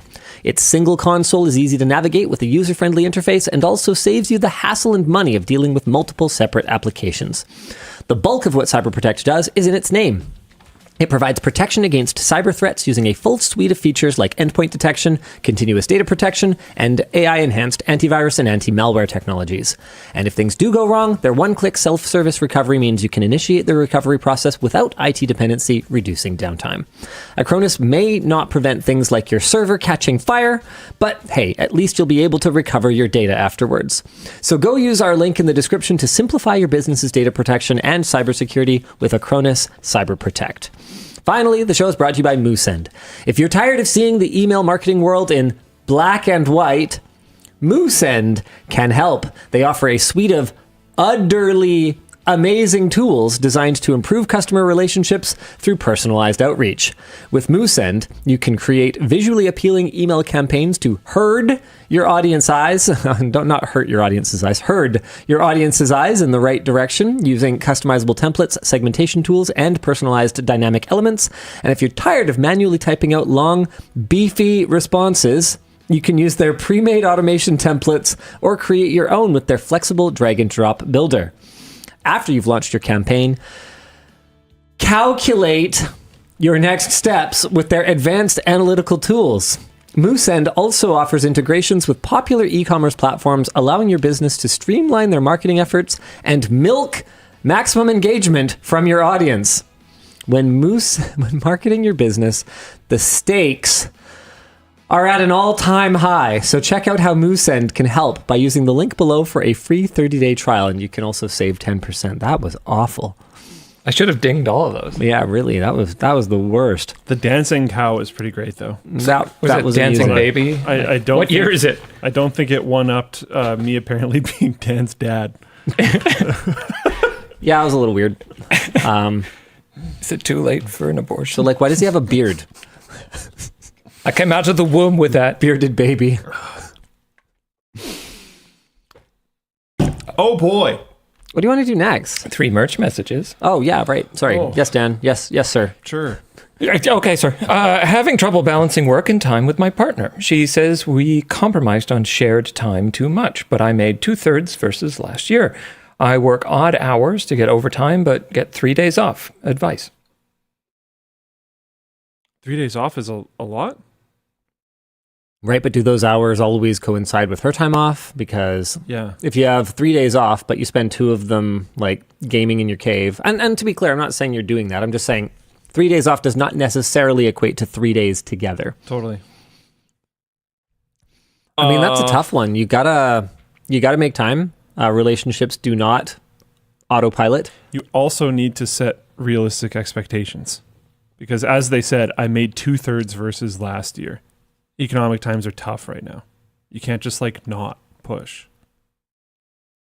I mean, I remember we didn't talk about it, but we alluded to it last week when Yvonne was on the show with us, where we had some really tough conversations. And what I often fell back on, in fact, being across the hall from us and with those paper thin walls, you've probably heard me say this before, but what I often alluded to was that old expression. Sometimes they would go downstairs to the living room area thinking that it did anything. Anyway, I often would talk about making hay while the sun's shining. Yes. If you have a good opportunity now, but then you also can't, depending on your financial situation, you might not, if the sun's no longer shining, you might not have an opportunity to not do it you might anymore. just have to make hay anyway. I mean, the answer is kind of the same either way, I guess, is at the end of the day, work is our modern equivalent of going out and foraging for food and building shelter. If we don't do it, we don't eat and we don't have shelter. And there are alternatives. You could be a mountain man, and you guys could go to the mountain and you could forage for food and build shelter. But what I suspect is that she doesn't want to do that. I mean, maybe. Maybe. In which case, I hope you're ready for some significant lifestyle adjustments. Might be sick. You won't be watching WAN Show much from out there, I don't think. It'd be a little tough. Yeah, it's tough. I mean, I think the most important thing in any relationship, in any conflict, is you got to communicate. You both got to communicate, okay, what are my needs? What are your needs? What are the realistic challenges that we face to meet both of them? And what's the closest that we can get to a middle ground? Yeah, and like you're pointing out yourself, I made 2/3 versus last year. She might not be as financially minded or financially focused.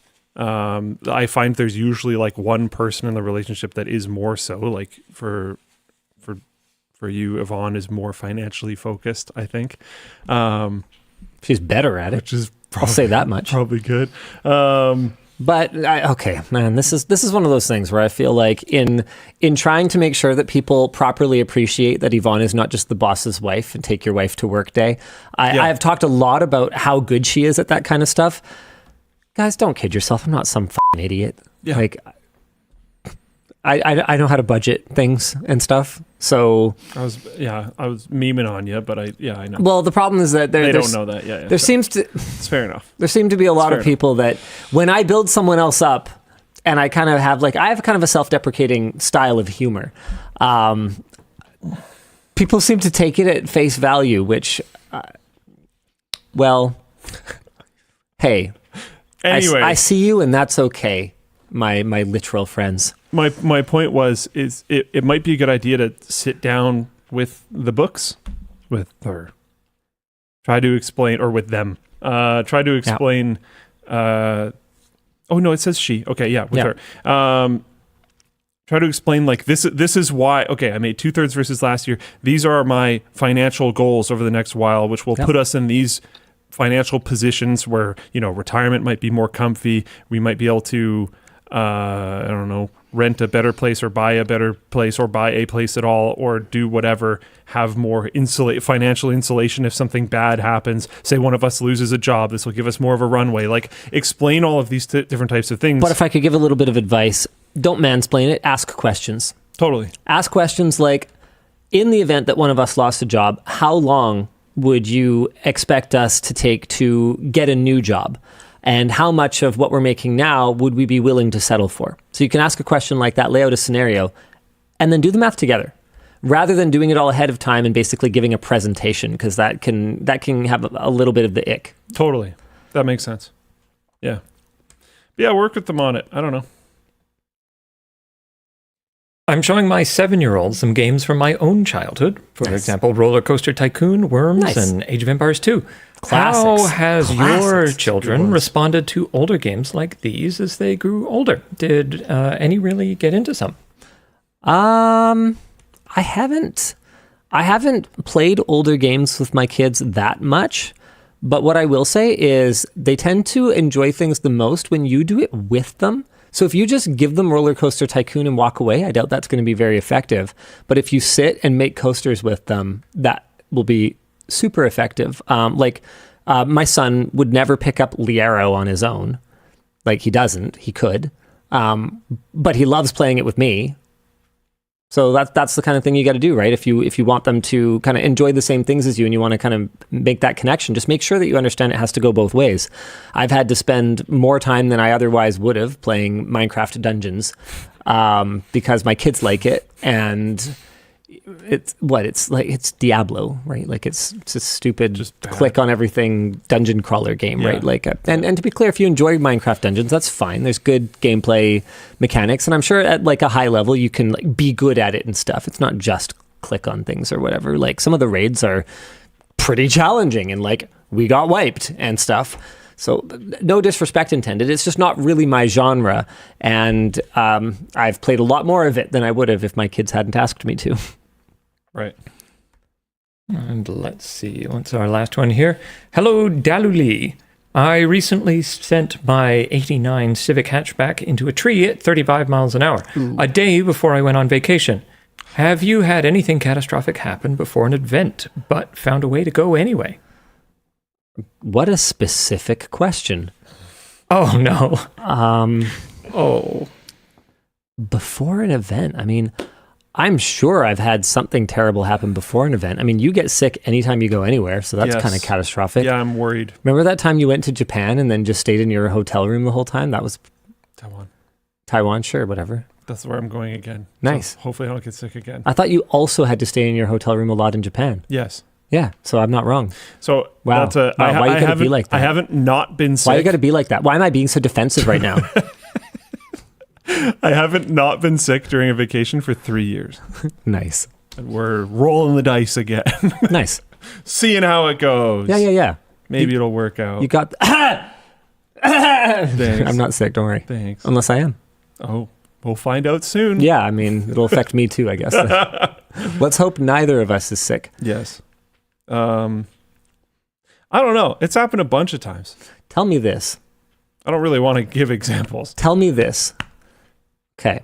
Now, obviously, I'm not going to ask you if you're going to wear a cloth square on your face, but would you consider using one of the organic particulate filters like I have for my painting booth? Would you consider wearing one of those on the plane?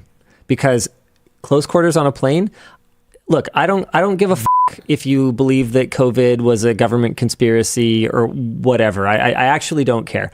The cold hard truth is that proximity, especially over an extended period of time, to people who are infected with any kind of even remotely airborne illness increases the chances of you getting sick. Stop. If you're going to say anything other than that being near sick people makes you sick, you're actually stupid and you can go away. So if you were to wear a real filtering mask, if that was an option, because it is, they're like $100 and the cartridges are much cheaper. They're like interchangeable cartridges. Yeah, I have one. I used to use it for working with cement. How badly do you not want to get sick? I think not badly enough to wear that. Which is funny because why? I actually find them who cares? Wildly more comfortable to wear. Yeah, they're not that uncomfortable. But people hate it so much. I don't know why. I tried it before. When this whole thing first popped off, my immediate reaction was to go get my old cement mask thing. Yeah. Because I'm they have removable filters. I'll just buy the N95 ones because those exist. And you can just click them in. And then I'm good, right? Mm-hmm. And the whole world was no, we have to use these really annoying one-size-fits-all, they don't fit your head, they're going to literally cut your ears masks. And I'm what? Why? When I'm on planes, you know what I actually do? Yeah. I wear those old noise-canceling headphones that you got for us 2014? I don't even remember. I don't remember when. You bought everybody noise-canceling headphones for trips a billion years ago. Oh, okay. That was nice. I still have those, and I hook the mask around those so that it doesn't cut into my ears. Because if I don't, I've actually bled from masks before. Wow. My head's too big. I 3D printed a bunch of ear saver masks. It's so annoying. And I'm the one with the ego. You have that makes sense. I did it that was during COVID. They were the blood people, the bloodletting people. I can't remember what they're called, Life Labs and stuff like that. Oh, the bloodletting people. You mean the clinic? Yeah, the clinic where they let your blood go into the tubes. Do you call your doctor a Sawbones? It'd be funny. It'd be very funny. Dr. Sawbones, please. I have the vapors. And those worked really well because they were having to wear masks for 10, 12 hours a day, and they were all bleeding as well. So you could try one of those, although they'd probably be pretty silly. I don't know what happened. I used to get sick decently often, enough that it was annoying, but it would always be for really short periods of time. And it was usually pretty easy. I would get sick on a Thursday or a Friday, and I'd be better again by the time I'm back into work on Monday. And I'd lose a weekend and it would suck, but it didn't really matter. And now I'll get sick and it just doesn't go away for so long. And the most recent 2 of them I tested and they weren't COVID. So it's just something. I have no idea. I don't know, man. For me, I don't wear a mask anymore because we don't have mandates and lockdowns, and there's a lot more certainty about COVID and its various changes over the years and all of that. So I'm a lot less worried about it. It's the unknown that was the reason for a lot of the protective measures. We didn't know. what it was going to do. We didn't know what the impacts were going to be long term. So I don't wear a mask anymore. But what I do still do is I wash my hands way more than I used to. Me too. That's a new one for me. I never get sick anymore. Think about it. When's the last time you saw me miss a day of work because I'm sick? Yeah, like basically never. Remember, and in the old days, I used to work anyway, but you go back to some of the old videos and I'm like, I'm hosting it like this because I have no voice and stuff. Dude, I never get sick anymore. Washing your hands more, and it's not like I was like a dirty, gross, disgusting person before or anything. Like I wash my hands when I use the bathroom and stuff like that, but I switched my mentality. I used to wash my hands whenever I did something dirty. Now, I wash my hands before I'm about to do something that requires cleanliness. Yes. And also that. Yeah. And that has made probably the biggest difference out of every behavioral change. I'm also really hardcore about, when I go to the gym, I'm really hardcore about not touching my face with my hands. Sometimes I might, there's sweat or whatever. Yep. I'll use like my arm. I'll do it, but I'll make sure that I've washed my hands first. Well, I'll do that, but then at the gym, you're touching things in constantly. the gym, there's no way. Yeah. So I pre-wipe down every surface that I use in the gym, including bars, like barbells, whatever else. And then even despite that, if I need to touch my face, I'll use like, you do this with your hand so you can have a point with this part of the wrist, and then I'll like use that if I need to, or just the whole back of my arm or whatever. Like I'll find some way to not use the inside of my hand that I'm touching things with. Unique username reminds me that you just had a UTI, Linus. Sorry for the reminder. I did. But that's not related to transmissible. Although there are person-to-person transmission things that can cause a UTI, which actually reminds me of the time that my doctor in front of me basically told Yvonne, "Oh, honey, he's cheating on you." Have I never told you this story? No. What? Anyway, antibiotics, they're a miracle. I'm fine now, thank you. As far as the UTI goes. Oh.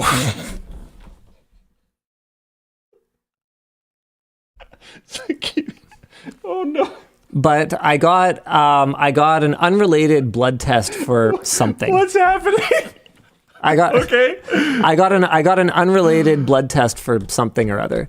And I tested positive for, I'm going to get all the details wrong because I'm not a doctor and it doesn't matter to me in my daily life. But I tested positive for like the associated proteins or the antibodies or something of one of the hepatitis. Okay.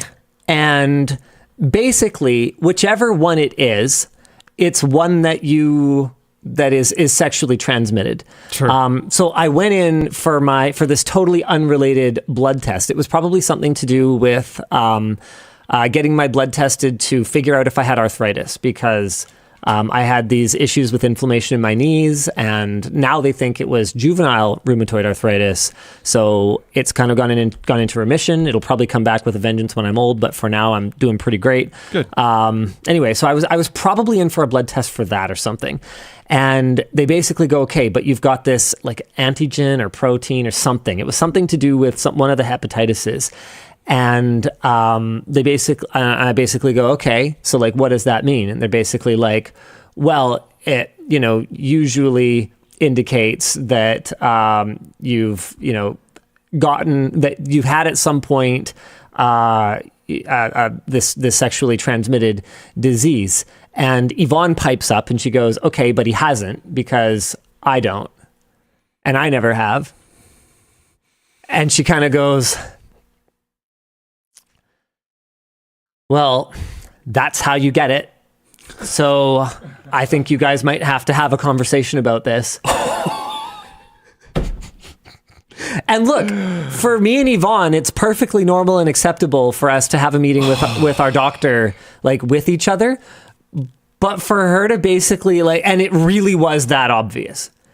Now, so we left. Like, obviously, Yvonne and I have a lot of trust in our relationship, because as we were leaving, I was like, no. And she's like, yeah, I know. But Yvonne, having a background in pharmacy, having an actual medical background herself, oh man, that's something that I think It's got to be useful. makes me more angry than almost anything else.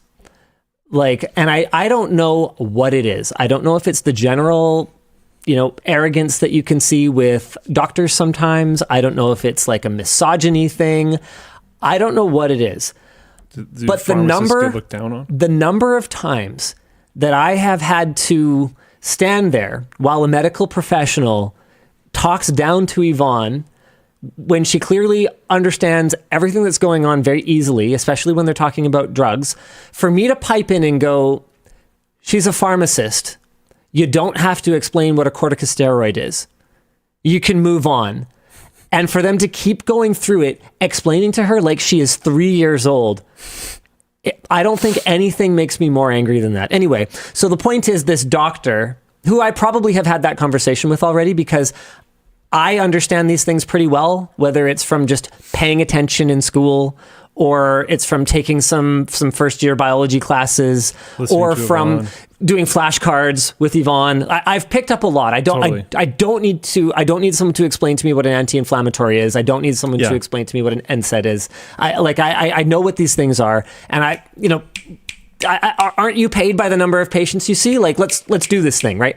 So I tend to kind of jump in with that. She's a pharmacist. You don't have to explain this. She knows what aspirin is. Let's move on. Anyway, so Yvonne starts asking probing questions. So dismissive. The doctor was so dismissive of her questions, where she was basically probing for, okay, well, what are the other... Like, the doctor was treating her like she was basically asking if she could get pregnant from a toilet seat. Like, is that how he got it? Did he... But what she was actually asking for is like, okay, look, I'm a little rusty on the antigens versus the proteins versus the antibodies. Is there some other thing that could have caused it? And as it turns out, when we went for another blood test and we came back for the results, the doctor, with no apology whatsoever for the incredibly awkward situation she'd created that could have, in a different relationship, ruined it. A pretty big stir. Okay. Yeah, because even if you did end up figuring out that it wasn't true, irreparable damage could have been done. No apology whatsoever is basically like, yeah, he had some exposure to it at some point through a vaccine and had the whatevers, but we didn't check for that last time, so I didn't know. Fuck you. Like, you actually don't get to do that. That's not cool. And don't worry, I have a new doctor now. It was a clinic doctor. I hate going to walk-in clinics. It's basically useless. But we didn't have a family doctor at that time between the two of us. And technically still my family doctor is like out in Mission, because he was my family doctor from before Yvonne and I moved to not Mission. So I just didn't have one yet, and I was super young and super healthy. Mine is super far away. It's like 45 minutes to an hour. Yeah, it sucks. The walk-in clinic... 4 minutes from the office, baby. I lucked out. That's pretty She's sick. Amazing. That's awesome. Dude, she tried to call me on a weekend about my results for the UTI thing. She calls me on a Saturday. I don't pick up because I don't answer my phone because it's leaked 1,000 times, and I just give up on changing my phone number at this point. So she calls me on a Saturday. I don't pick up. She texts me. She's like, yo, I dealt with all your stuff. Go pick it up at this pharmacy. It's the one near you. I checked. What? Holy crap. That's pretty sick. She is That's cool. Absolutely based. I love my doctor, and she's like my age. So I basically, as long as she doesn't retire, Dr. T, please don't retire. Yeah. As long as she doesn't retire, I'm keeping her for life. She's awesome. Yeah. Heck yeah. Yeah. At this point, the only reason why I go into a walk-in is if I am 100% confident what's going on, I'll go in and tell them, and then they can get me whatever. Yeah, a lot of the time they'll argue with you anyway, though. Honestly, the one that I go to, usually they just verify really quick, and they're like, okay, sure, and then well, that's whatever. pretty good. Because I have this problem. I've explained this to you before. My ear canals are kind of weird. I can't have the squishy in-ear buds because they just fall out. I also sometimes have a hard time when I get off of planes. Sometimes my ear just won't pop. Ooh, that's bad. So I have to go in and they help me do it. Oh, that's rough. So I'll just tell them this is the problem. This is the way that you guys have successfully done it in the past, and they'll just be like, okay. They'll just do it. That's again. pretty straightforward. It's cool, man. Though, walk-in doctors or just any doctor that just doesn't care is it's a scourge, dude. I agree, but I get it here because here we have such an insane shortage. So they have 5 minutes with you. How are they going to care if they have 5 minutes? I get it. 5 minutes, one question. What are you going to? How are you going to get invested in this person? Like it sucks. Dr. T, please don't leave me. Yeah, and some people are like, time to switch doctors. It's not that easy. Yeah, it's not that easy. We have a significant shortage. We have an insane shortage. She probably doesn't have open spots. She probably has a system where family can get added on. Yep. So any of these families that are growing, that's her new clientele. Yep. She can't bring on more people. And it's really challenging because there's dynamics at play that are not as simple as just like, oh, I don't know, why don't you guys substitute? Why don't you guys subsidize your doctor training programs? Like it's not that simple. Like a lot of the problem is that we have a brain drain down to the United States where doctors make a lot more money. But a lot of the reasons that doctors make a lot more money is because of how bloated and broken the U.S. medical system is. Like that whole, here's your $30 Band-Aid thing that goes on where insurance companies, where there's these outrageous fees that are being charged because insurance companies will just pay for it and then will just, bilk their subscribers for it. That whole system is hyper inefficient and facilitates doctors who will work down there making way more money such that a more efficient system can't compete with it. And to be clear, I am not saying the Canadian system is efficient. I am saying it is more efficient, which is objectively true. I'm so sorry, my American friends. They get some of them get super, super, super, super mad about anything to do with that sounds even remotely critical of anything about America. And I apologize sincerely for that. That's my Canadian way. But your system's not very good. Yeah. Apparently there's something called earplanes that can help with the thing that I have. Maybe I'll look into this. Some sort of eustachian tube dysfunction? The Band-Aids have freedom. I don't remember the names. Mm-hmm. I have it, I figured it out with my doctor, I think it was the second time we went to CES, so this would have been 2013, 2014. That's why we have guns, so we can end it when we get sick. Doesn't the Canadian government also recommend that? Some of the Americans in our chat are... Spicy. Yeah. All right, guys. Langley Man says, I've been waiting 8 months for an MRI for a rotator cuff injury. Love Canadian healthcare. Yeah. It's not a perfect system. I will not even begin to pretend it's a perfect system. It turns out everything's corrupt wherever lots of money is involved. Yeah. That's what we learned. Yeah. Up here, the waits are brutal. When I was really sick, I don't know, 3 months ago, something like that. Yeah. And it was go to a walk-in, and they basically, I did once, and they were more or less I don't know. Okay, cool. And then I went to go schedule an appointment with my actual doctor, and he was like, well, it's going to be a month or a little bit more before I have an appointment open. Because it's not an emergency. I was clearly not dying. I was just sick for a really long time. And he's like, well, you can book an appointment. I was like, well, I'll probably be better by then. He's like, yep. Okay. You can always book it and then cancel it when you're close. And then an opening will be available to someone who needs one soon. Yeah. Just saying, that's a system. We're apparently supposed to do WAN After Dark. We haven't even made it through all our topics. Luke has to leave in 18 minutes. But we didn't even talk about Google's AI citing The Onion and recommending the health benefits of drinking pee. Google's AI overviews in search appear to be drawing information from very questionable sources with limited discernment, including telling a user to try making cheese adhere better to their homemade pizza, to add about an eighth of a cup of Elmer's glue in with the sauce. The source for this wisdom appears to be an 11-year-old Reddit comment made by user Smith.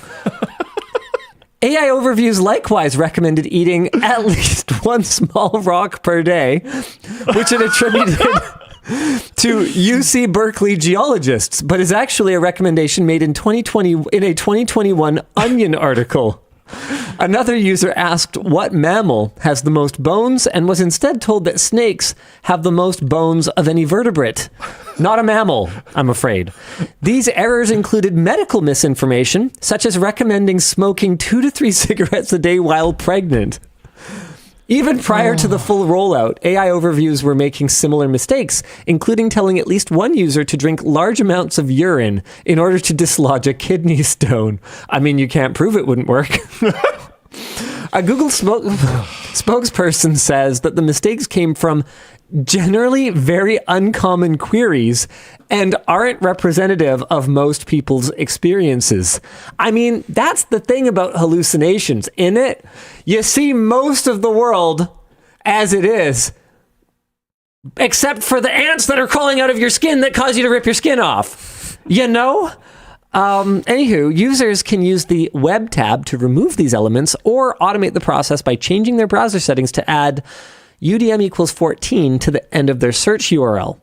In other AI news, which is awesome, the Chinese website for CoolerMaster is apparently advertising their new CryoFuse 5 product, which comes in 6 different colors, as competitive AI thermal paste. The official name for the product translates as thermal paste AI sports lottery.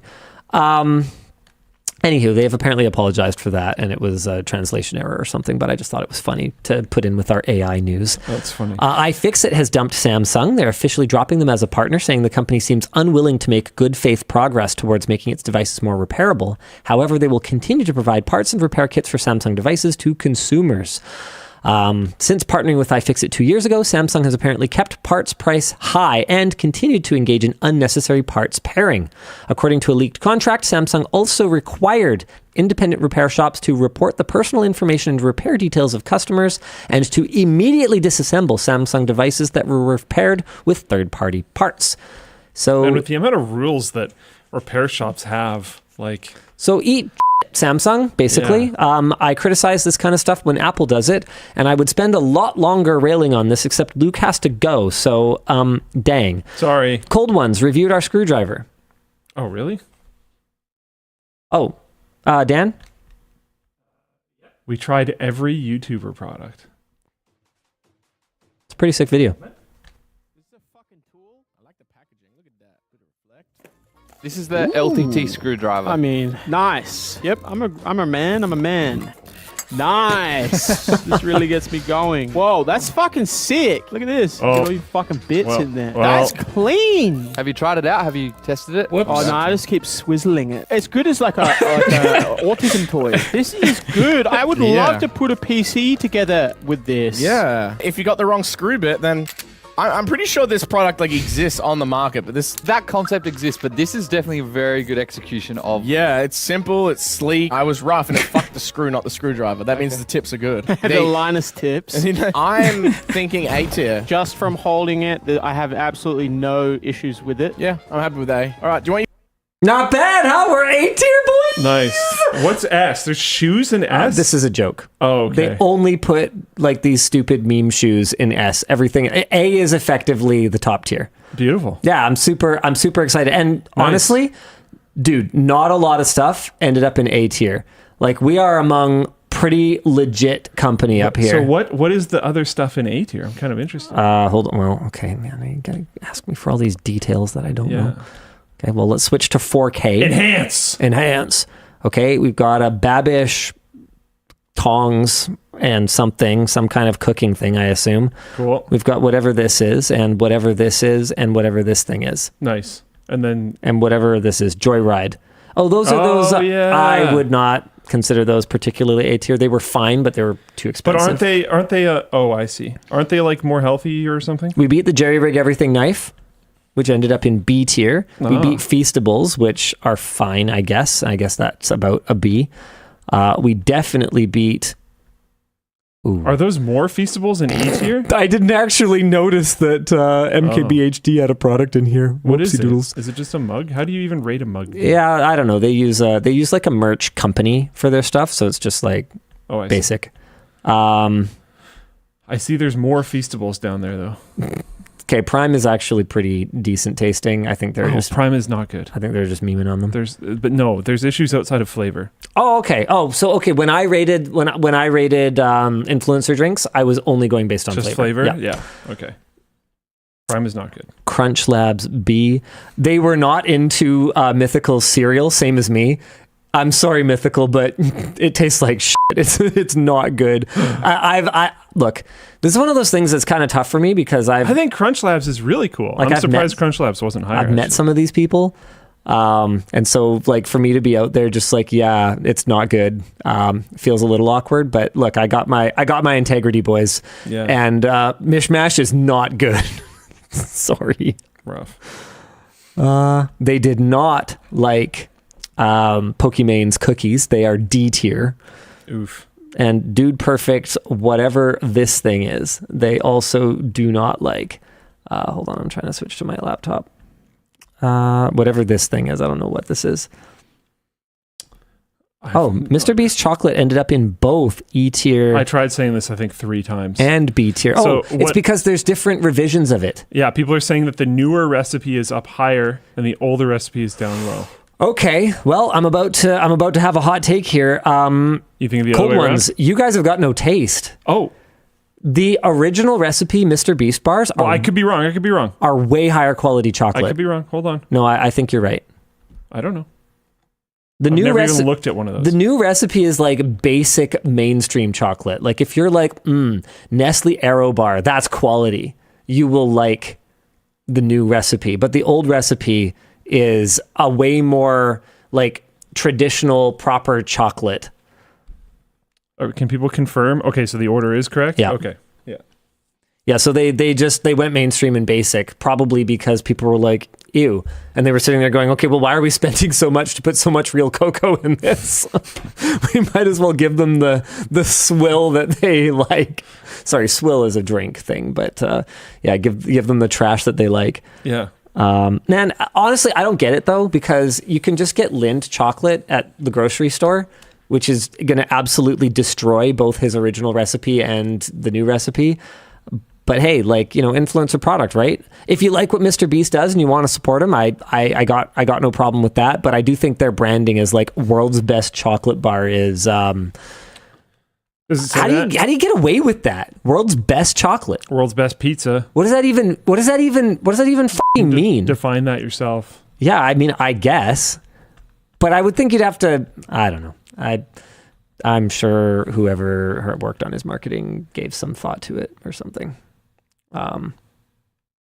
Elijah, Lindt is gross. Yeah, but Elijah, have you eaten any foods? Like you tried a mango for the first time like a month ago. Like what do you even know about food? I'm sorry. Was that the first time? That was the first time he'd ever eaten a mango. It's like, come on, man. I don't know with him sometimes. Because his whole like innings thing, no, he knows. He's just trying to mess with us. Yeah. So you think he's trying to mess with you? No, I don't think so. You don't think so? You think that's actually the first time? Yeah. Yeah, he'd never, I don't know. I'm 27 years young, had never eaten a mango. I'm a little sus. On that. I don't think he would lie about that. Were you there? You weren't there for the conversation. I thought I was there for him eating it, though. Yeah, no. We offered him some mangoes. He's like, I've never tried that before. The hockey night? Yeah. Yeah. That was before I got there. I had mango drinks and dried stuff, so he had dried mango. But he'd never eaten fresh mango. Okay. So basically what? I'm going to take food advice from someone who's never tried fresh fruit? Like, no, I'm sorry. I'm not going to do that. It's not going to be like that. Correct. All right. What's next? I'm trying to blow through these things so that we... Oh, this is very important. We need you guys to help us. I've got notes from Tanner. I have an entire doc about this. Good Lord, I might have to do this later. Holy crap, it's like this 4 is important, pages. though. This is very, very important. Okay, Go Tanner. Dan, don't let me forget. I will get to this after. We've got a Floatplane early release, guys. If you're subscribed on Floatplane, you're going to want to go check this out.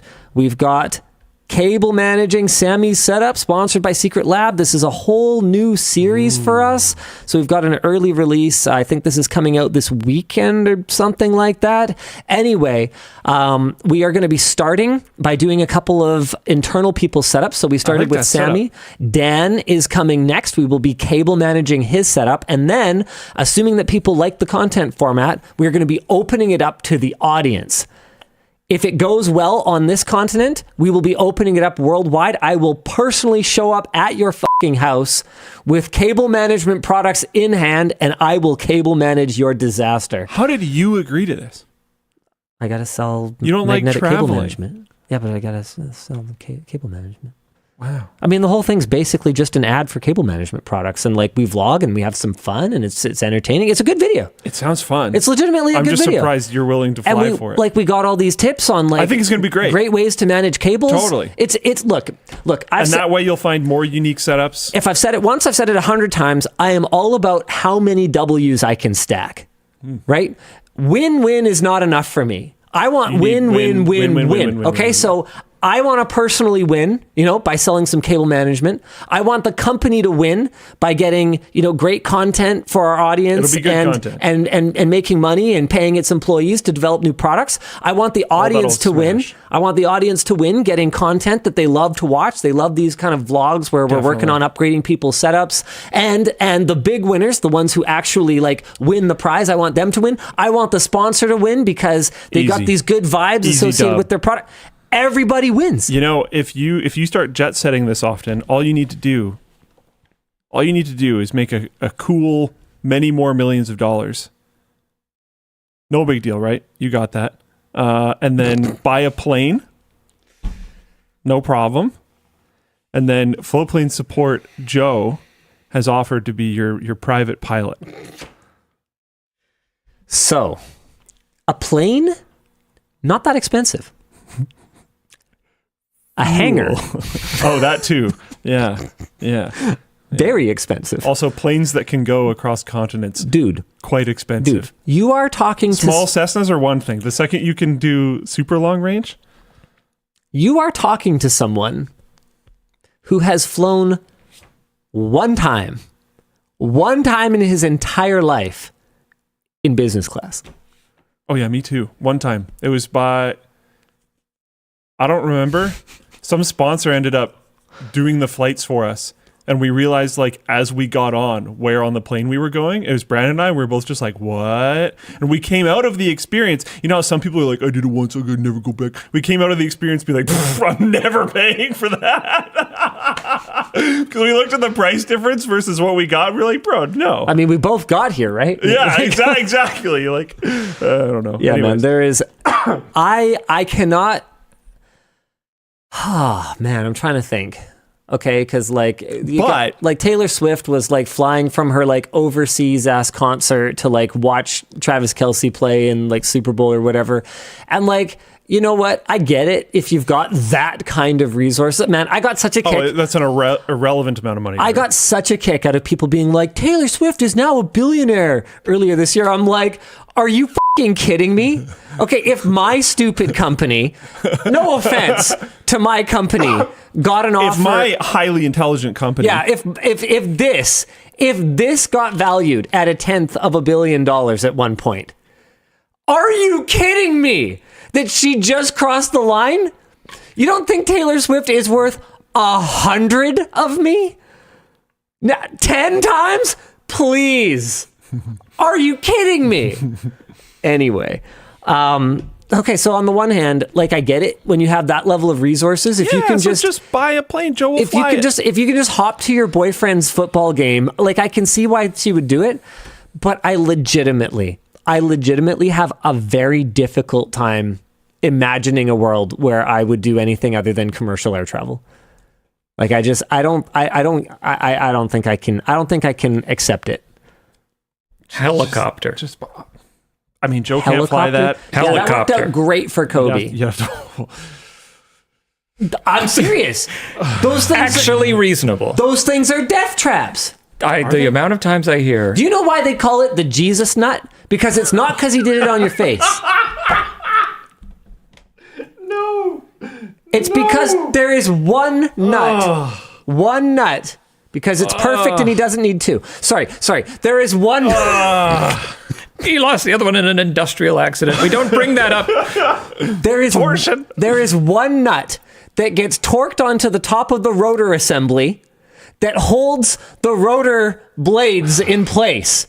If it comes loose for whatever reason on this vibrating ass, spinning ass contraption, if it comes loose, the rotors go and the helicopter falls out of the sky. So you call it the Jesus nut because you pray to Jesus it never comes off. Okay, those things are flipping scary. Okay, have you flown in a helicopter? You been in a helicopter before? Average helicopter crash at around 9 per 100,000 flight hours? That seems crazy high. Okay, Luke, have you been in a helicopter before? Yes, a few times. Okay, they're made of fucking cardboard. Yeah, that's kind of true. They're like, I was looking at the thing, I was going like, that's it? Okay, so that answers the question then. Not the helicopter route. Time to buy a plane and Joe can fly it for you. Easy. You know what? Okay, Terran, constantly coming up and down. Yeah. There's got to be a cost expensive. to that. There's got to be a it's cost to that. It's a lot less than a plane. You could just get a plane, and then when he's not, what about a plane timeshare? This is what I'm saying. You could rent Taylor Swift's plane when she's not going to her boyfriend's Taylor football Swift games. Doesn't know who I am. Yeah, I think Be the change you want to see in the world. Maybe if you went to a football game once in a while. A football game. When you say football like that, it's a black and white ball. But when he's not flying Terran, he can fly other people. Boom! Now you have a new company. Boom! New company. Oh lordy! Solved. I'll say this: when personal, like one passenger plus like your backpack. VTOL. Never gonna happen. Will not happen in our lifetimes. Have you met people who drive cars? What? Sorry, I can't tell whose side you're on, Dan. You think it's gonna be AI or not? You? I think the only possible way is if it's like predefined routes or AI driven or something like that. I don't think it's. Haven't traffic accidents gone up since Tesla introduced self-driving cars? I don't know, man. I have no idea. There's a lot of companies trying to build these things. They're gonna fail. Stop it. And that's. Okay, that is something that I would legitimately move for. I would relocate to an area that allows me to have my own personal, like little quadcopter that I can fly to work in. See, if you just want a personal plane, you can already do that. Yeah, but where am I going to fly it to? I don't want to go anywhere. On staff who can fly it. I just go to work and back. You just buy a plane. Dude, it's simple. Dude, it's simple. I got a motorcycle. It's simple. And people are all like, "Oh yeah, I did like a 6-hour ride up to Squamish and back, and I did this and I did that." I'm like, "Yeah, I drove to work. I rode to work, and then I rode home. I don't go anywhere. I don't want to go anywhere. I just want to go to work in my little private plane. That's all. So anything that I can't land in my backyard, I'm not even interested in. I don't even want it." There you go, Joe. There's the specs for the plane. It has to be able to land in Linus's backyard. There's a pool there. Careful. Careful. Oh, man. Get a heli. Land in your yard and land at the office. Do you have any idea the kind of letter I would get from our Strata Council if I tried to land a helicopter at our office? You don't think they like it? Is that guy still around? Oh, yeah. I mean, neighbor Steve. He might be down. Yeah, he's our neighbor. Just tell him you're friends with Taylor Swift. There we go. Yeah, but it's never going to happen. Laws are not going to allow this. I will move. I will move to the UAE. No, you won't. I won't move to the UAE. No, you won't. That is false.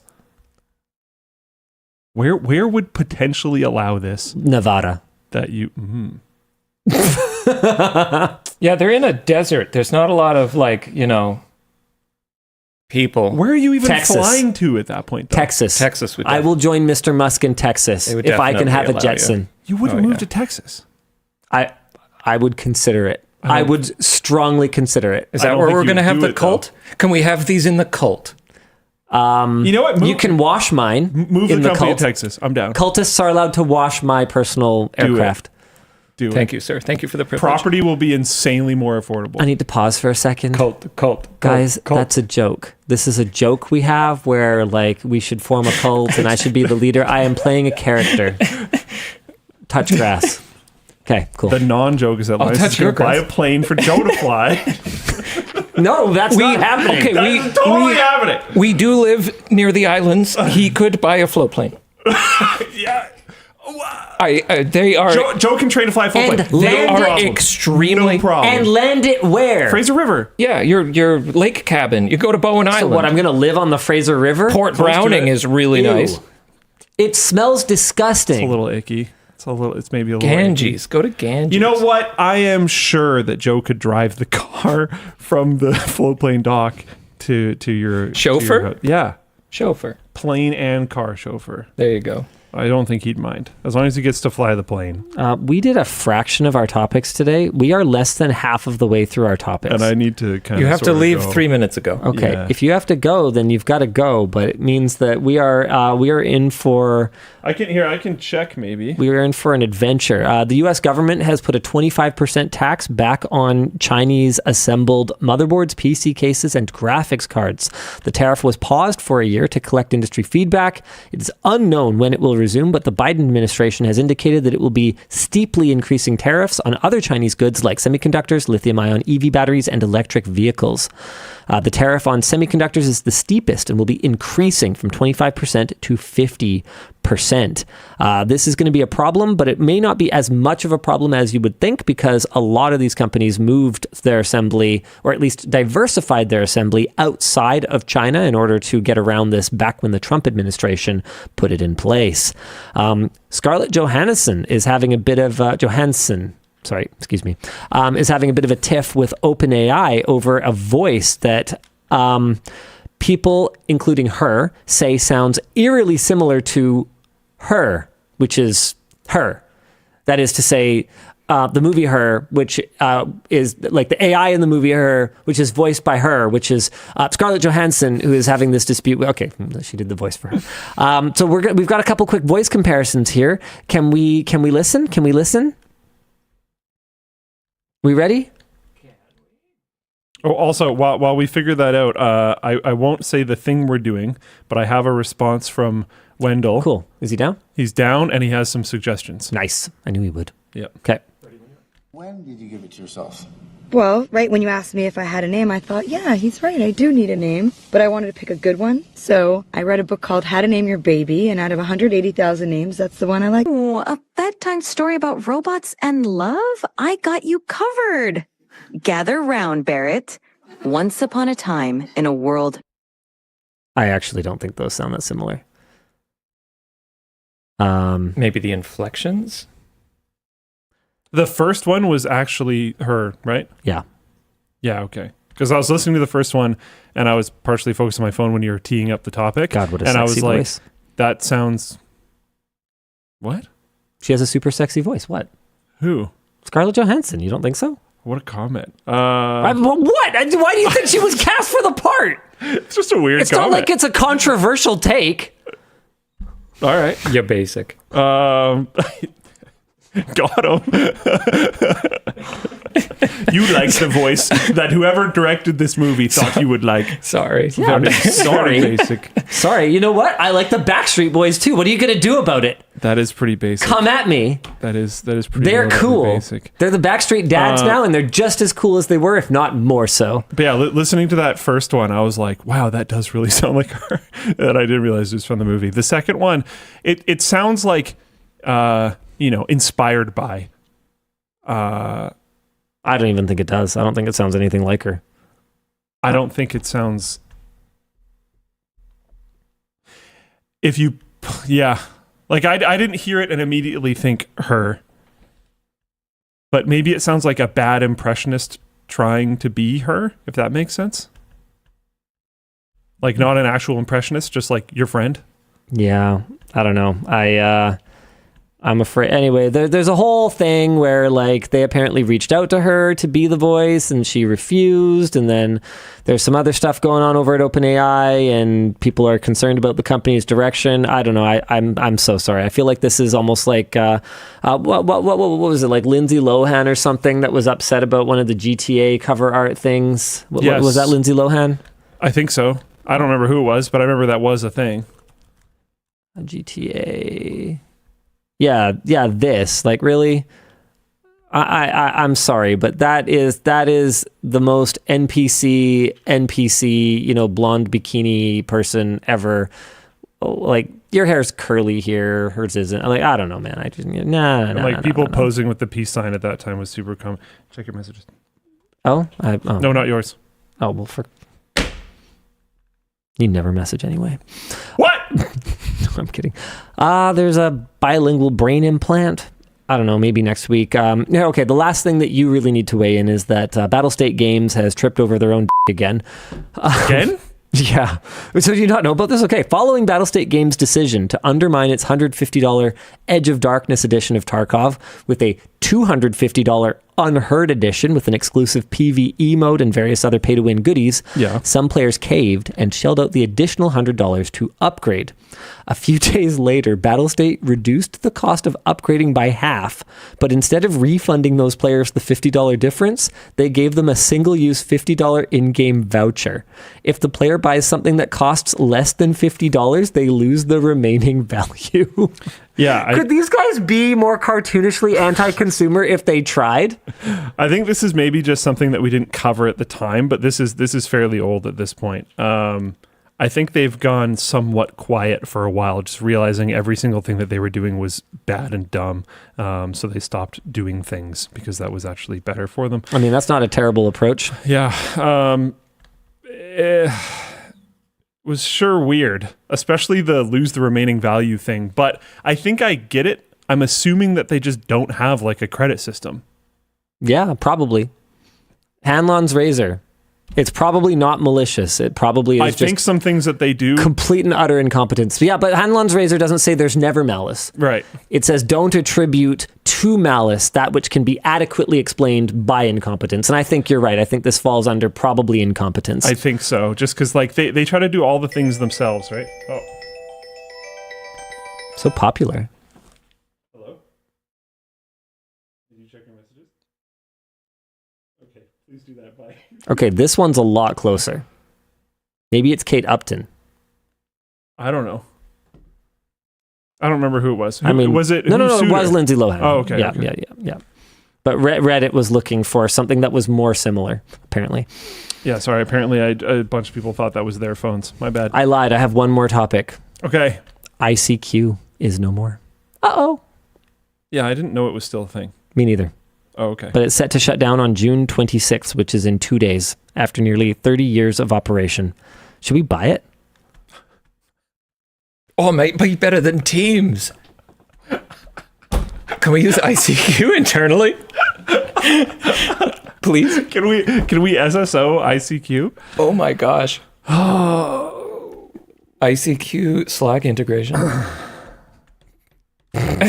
Guys, that's not actually an option. I'm meaning. Oh, no, you suck. It's June 26th, not. Oh, sorry, it's May. You got my hopes up. Yeah, I don't know. Should we buy it? Wouldn't that be hilarious? Is it potentially for sale? I don't know. Users are encouraged to migrate messaging platforms from parent company VK. VK. Who is this? I don't know. Probably it's venture capital with a K. Like it's probably some holding company. Who knows? Have I ever told you about the name of EA game? One of EA Games' mobile companies. No. Capital Games.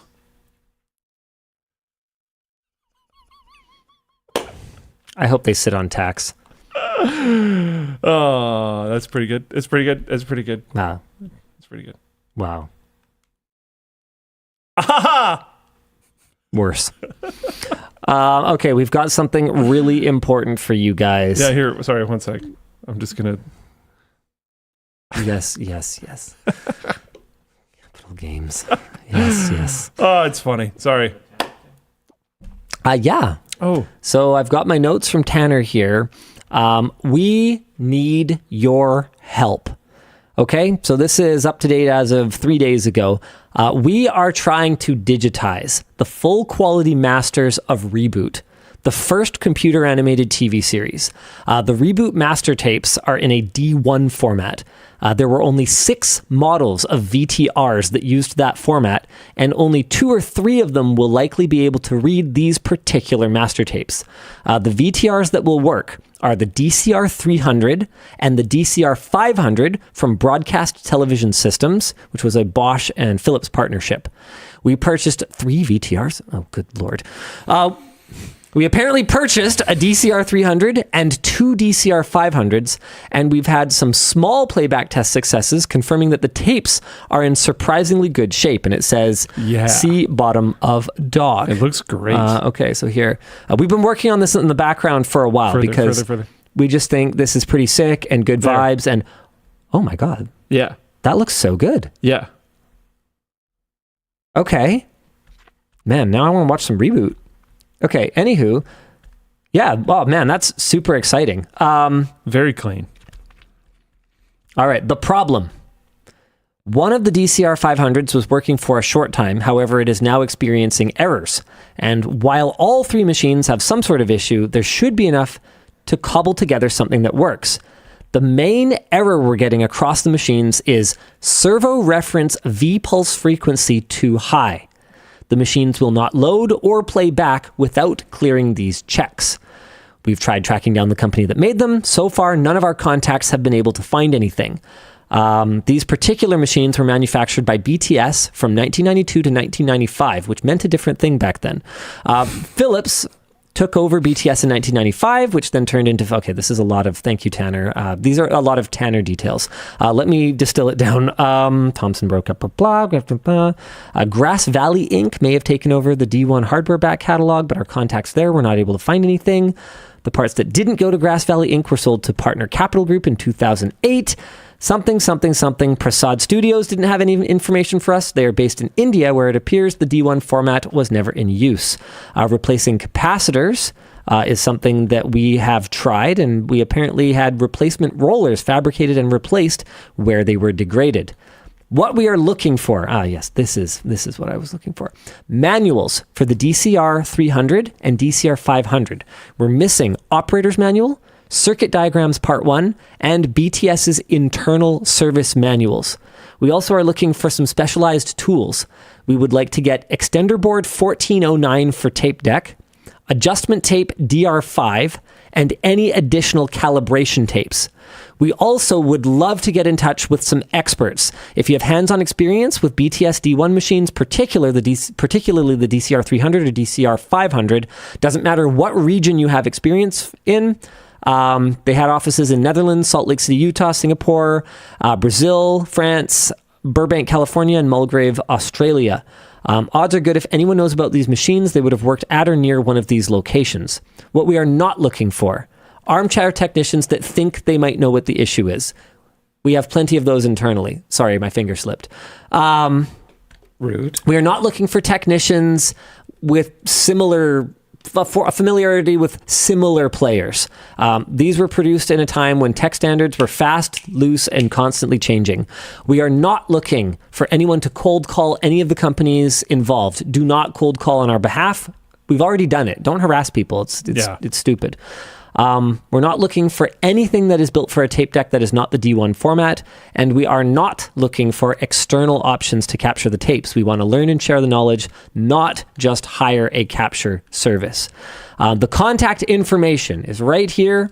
This is very important. ReBoot Rewind doc at gmail.com. If you can legitimately help us with any of those things we said we do need and not the things that we said we don't need. Very hopeful that we can restore ReBoot to its former glory. That would be super cool. I had heard we were interested in doing that. I didn't know Tanner was doing any work on that. Yeah, dog. This is very cool to hear. Epic.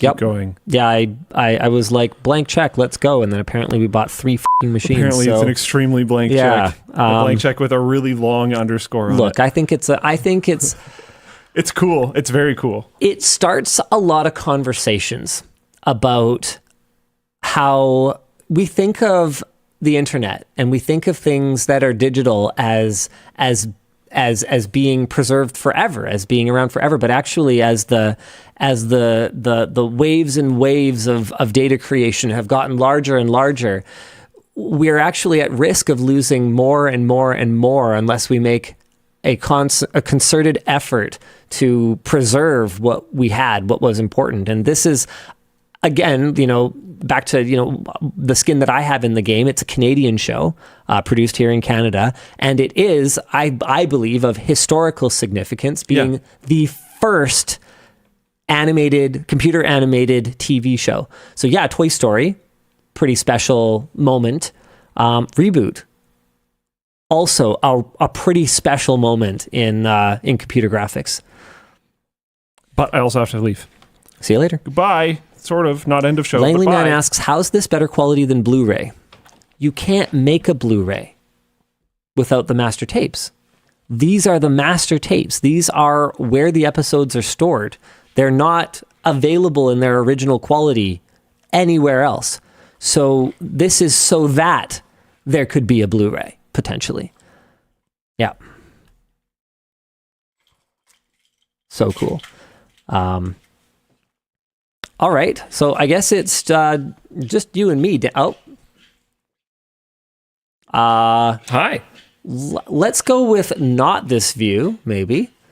I mean, yeah, that's not great either. How about that? How about just move yourself over there? Is that a thing that you didn't even manage to go in the right direction? Really, it's backwards. It's backwards. I didn't even realize that. Yeah, sure.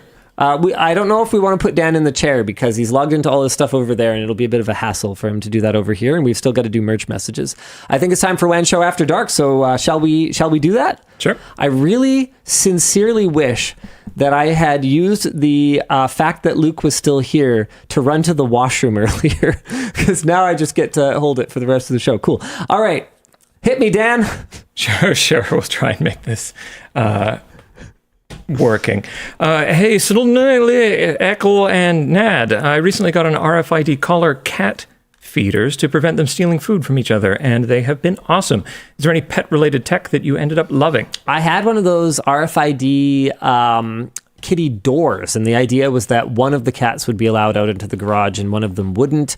They ended up being so strong, our cats, the Bengals, that they were both able to just force the door open in either direction. But the concept was pretty cool because the idea was you could authorize in and out, or nothing on a per microchip basis.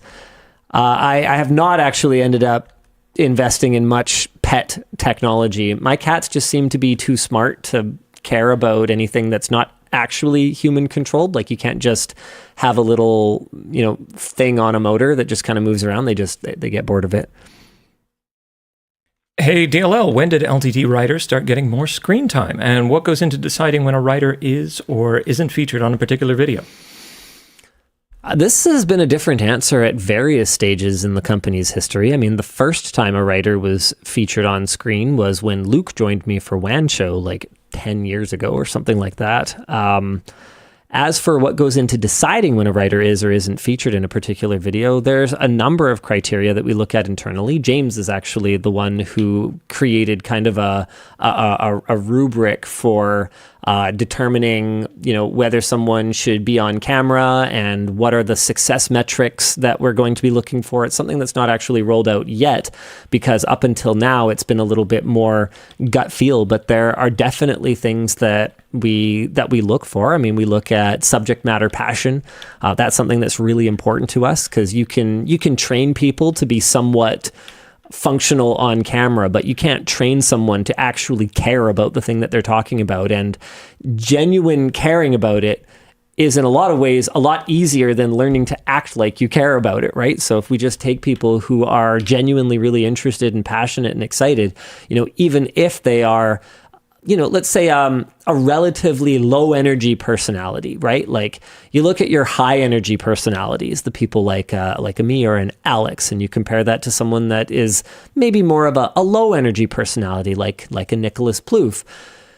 He can still be really excited and you can still get engaged with that because he just genuinely cares, right? So it makes up for a lot of differences in style that might otherwise not really work. One of the things is, how well do we want the video to perform? It's no secret that a video will perform better if it's hosted by me, and the more hosted by me it is, the more better. I mean, it's something that MrBeast has talked about on his videos, where if his supporting cast appears for an extended period of time, retention goes down. It's people subscribe to these channels, and the closest parasocial relationship they have is with the primary host of these channels, and you can have other personalities be part of it, but they are less permanent than the primary hosts of these channels. I mean, like I don't know for certain that Luke will be on LTT forever. I think so. I mean, we're buddies. We're good.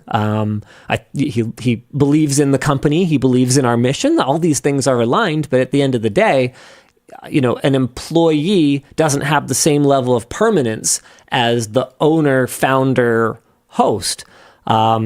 So, that's something that has to be carefully considered when you're going to start grooming someone for on-camera appearances and investing in both that training of them for the new job that they're doing and training the audience to get used to seeing them, right? So there's a lot of things to consider, but I'd say the biggest ones are just, how much is the audience going to like this? Because at the end of the day, you guys are the boss. And if you guys like it, then it's good and it works. And if you guys don't like it, then it doesn't work and the whole thing collapses, right? Oh, let's see. Hey, Dale L., who would you like to invite next to the WAN Show? I find myself still thinking about the conversations with Jim Keller and telling anyone that will listen. I find myself still thinking about the conversation with Jim Keller. That was great. I have not had any particular thoughts on someone else we'd like to invite to the WAN Show. That one just kind of fell into my lap. I still have a lot of the same concerns that I had around having him as a guest, right? Like we almost never start on time because our schedules are hectic and difficult. So anytime we have a guest who, earns more in a day than I'm worth in 6 months, right? And I don't necessarily think that Mr. Keller is paying himself that much. I just mean if we were to bring on, okay, let's say Jensen, right? If we were to invite Jensen to the WAN Show, it's like, I don't know, how many cents did the NVIDIA stock go up in the last half an hour while he's been waiting for us, right? It's something that I feel self-conscious about, that's for sure. I don't want to disrespect anybody, and if I know that I'm probably not going to be on time, then I'd rather just not book the meeting. So there's a little bit of that, and a little bit of just it's tough to find the right balance, right? I've definitely seen other tech creators that have platformed people that I honestly wouldn't have been that comfortable with. A lot of people are hyper influential, but honestly have things to answer for that I would feel obligated to ask them. There are a number of people in the billionaire class that if I had them on the show, think about it for yourself. With Jim Keller, it's no problem. Let's talk about, microprocessor design, the future of computing. Amazing conversation. What a great guy. But, he doesn't have a lot of baggage as far as I'm aware. If I had one of the real titans, one of the billionaires, right? If I had one of those on the show, if I brought in Jensen, if I didn't ask him why he doesn't give two shits about gamers anymore, would you guys be happy with that? Right? So what am I going to do? I'm going to bring these guys on. I'm going to do a puff piece. I'm just going to ask them questions they want to answer, and that's it. Look at how much Elon Musk's demeanor changed as soon as Don Lemon started asking him the questions that he should be answering. He basically goes, I don't have to answer your questions. Yeah, because that's his attitude. He doesn't think he owes anybody a fucking explanation for anything. And it's that arrogance that I would feel obligated to challenge if I have someone here on my platform in front of your eyeballs. That's my responsibility, and I'd honestly rather just not have him on.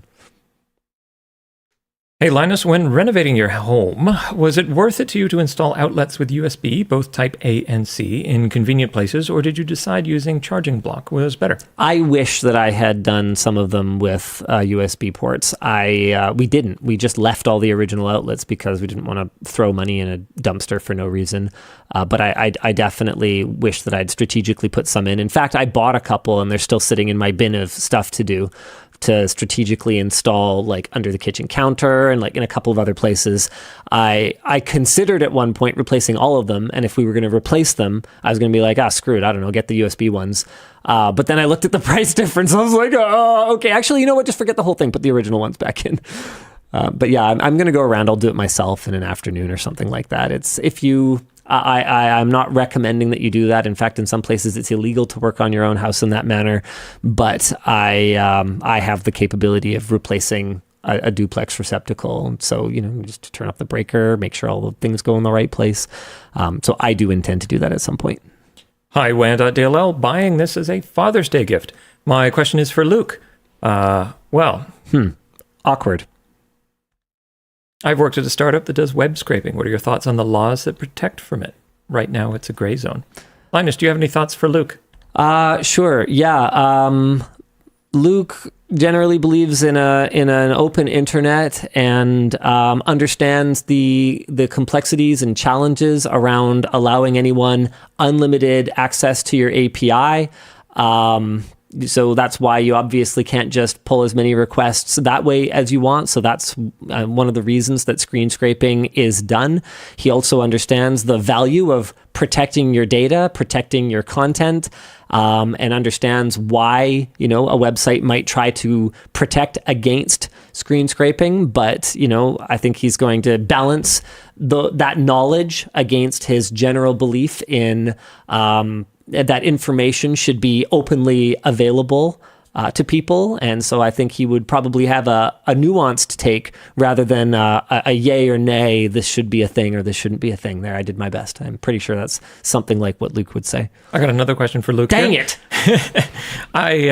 Whoops. Have you followed anything for the game Dark and Darker? Have you? You don't play extraction shooters.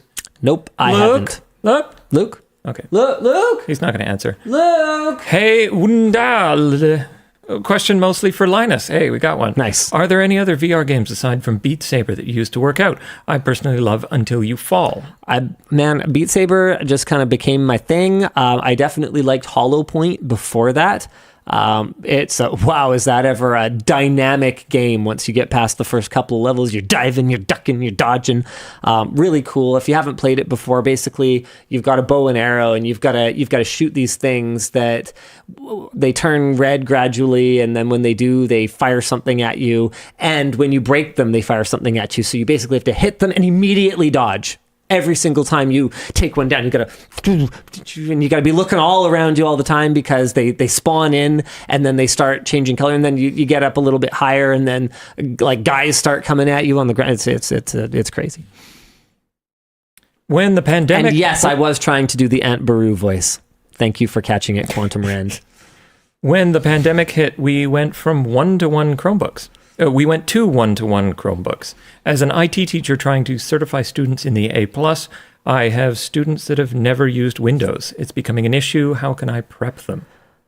You can't. But this is what I'm talking about. You got an entire generation of kids who the only computer that they might interface with on a regular basis is a Chromebook. I think A+ is going to have to kind of like figure that out a little bit, and then that's going to have to be part of their prep materials that they develop. And let's see, last one I've got for you here. Hey, LLD, I've seen some big YouTube channels starting their own streaming services recently. Did they contact you about Floatplane? Has the moment for Floatplane as a service arrived? No. I think we would need to hire someone whose entire job is to build out Floatplane's offering. And it's very clear to me that there are streaming services that could benefit from our team's expertise. I tuned into the Canucks' short-lived playoff run, and I discovered that Sportsnet Plus, which is owned by Rogers, which is a media giant here in Canada, ISP/mobile network provider. Anyway, they own the broadcasting rights for that particular series. I think the NHL in Canada. I don't know, whatever. I forget how the rights work. It's been a long time since I followed it closely. The point is, I was watching on Rogers Sportsnet Plus. And hilariously, I discovered that they have not figured out a DRM protection scheme that protects their streams from users simply logging in, opening a stream window, getting a session key, and then just sharing that with anyone. They are not actually doing any user account authentication. We solved that like 5 or 6 years ago. And I'm sitting here going, dude, we've got like half a dozen people. What are you even doing? So yeah, there's definitely opportunities there with companies that have money. We just haven't developed that business because we're doing other stuff. I don't know what to tell you. I would love for Floatplane to really take off, but as it is, it's still doing fine. Like we've got, I think, like 35,000 subscribers on Floatplane right now to LTT alone. We've got other creators on the platform. It's just kind of doing its thing. It's doing its thing. Yeah, sure. Hi, friends. It's my husband's birthday on the 3rd, and he always listens to the WAN Show on podcast. Could you give him a shout out? He wishes there was more WAN Show throughout the week. Well, it would help if you told me his name. But hey, I'm going to do this the best way that I can. Shout out Michaela M's husband. So that worked out great. And I think, we've got a problem. Oh no, we do. We do have a problem. Hold on, I think I have a solution. I can't push the button. I think I have a solution. It's illegal. I've got this.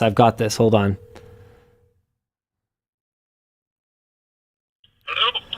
Hey, we've got a bit of a problem. What? All right, thanks for tuning into the WAN Show. We'll see you again next week. Same bad time, same bad channel. Bye! Thanks, Luke. Bye.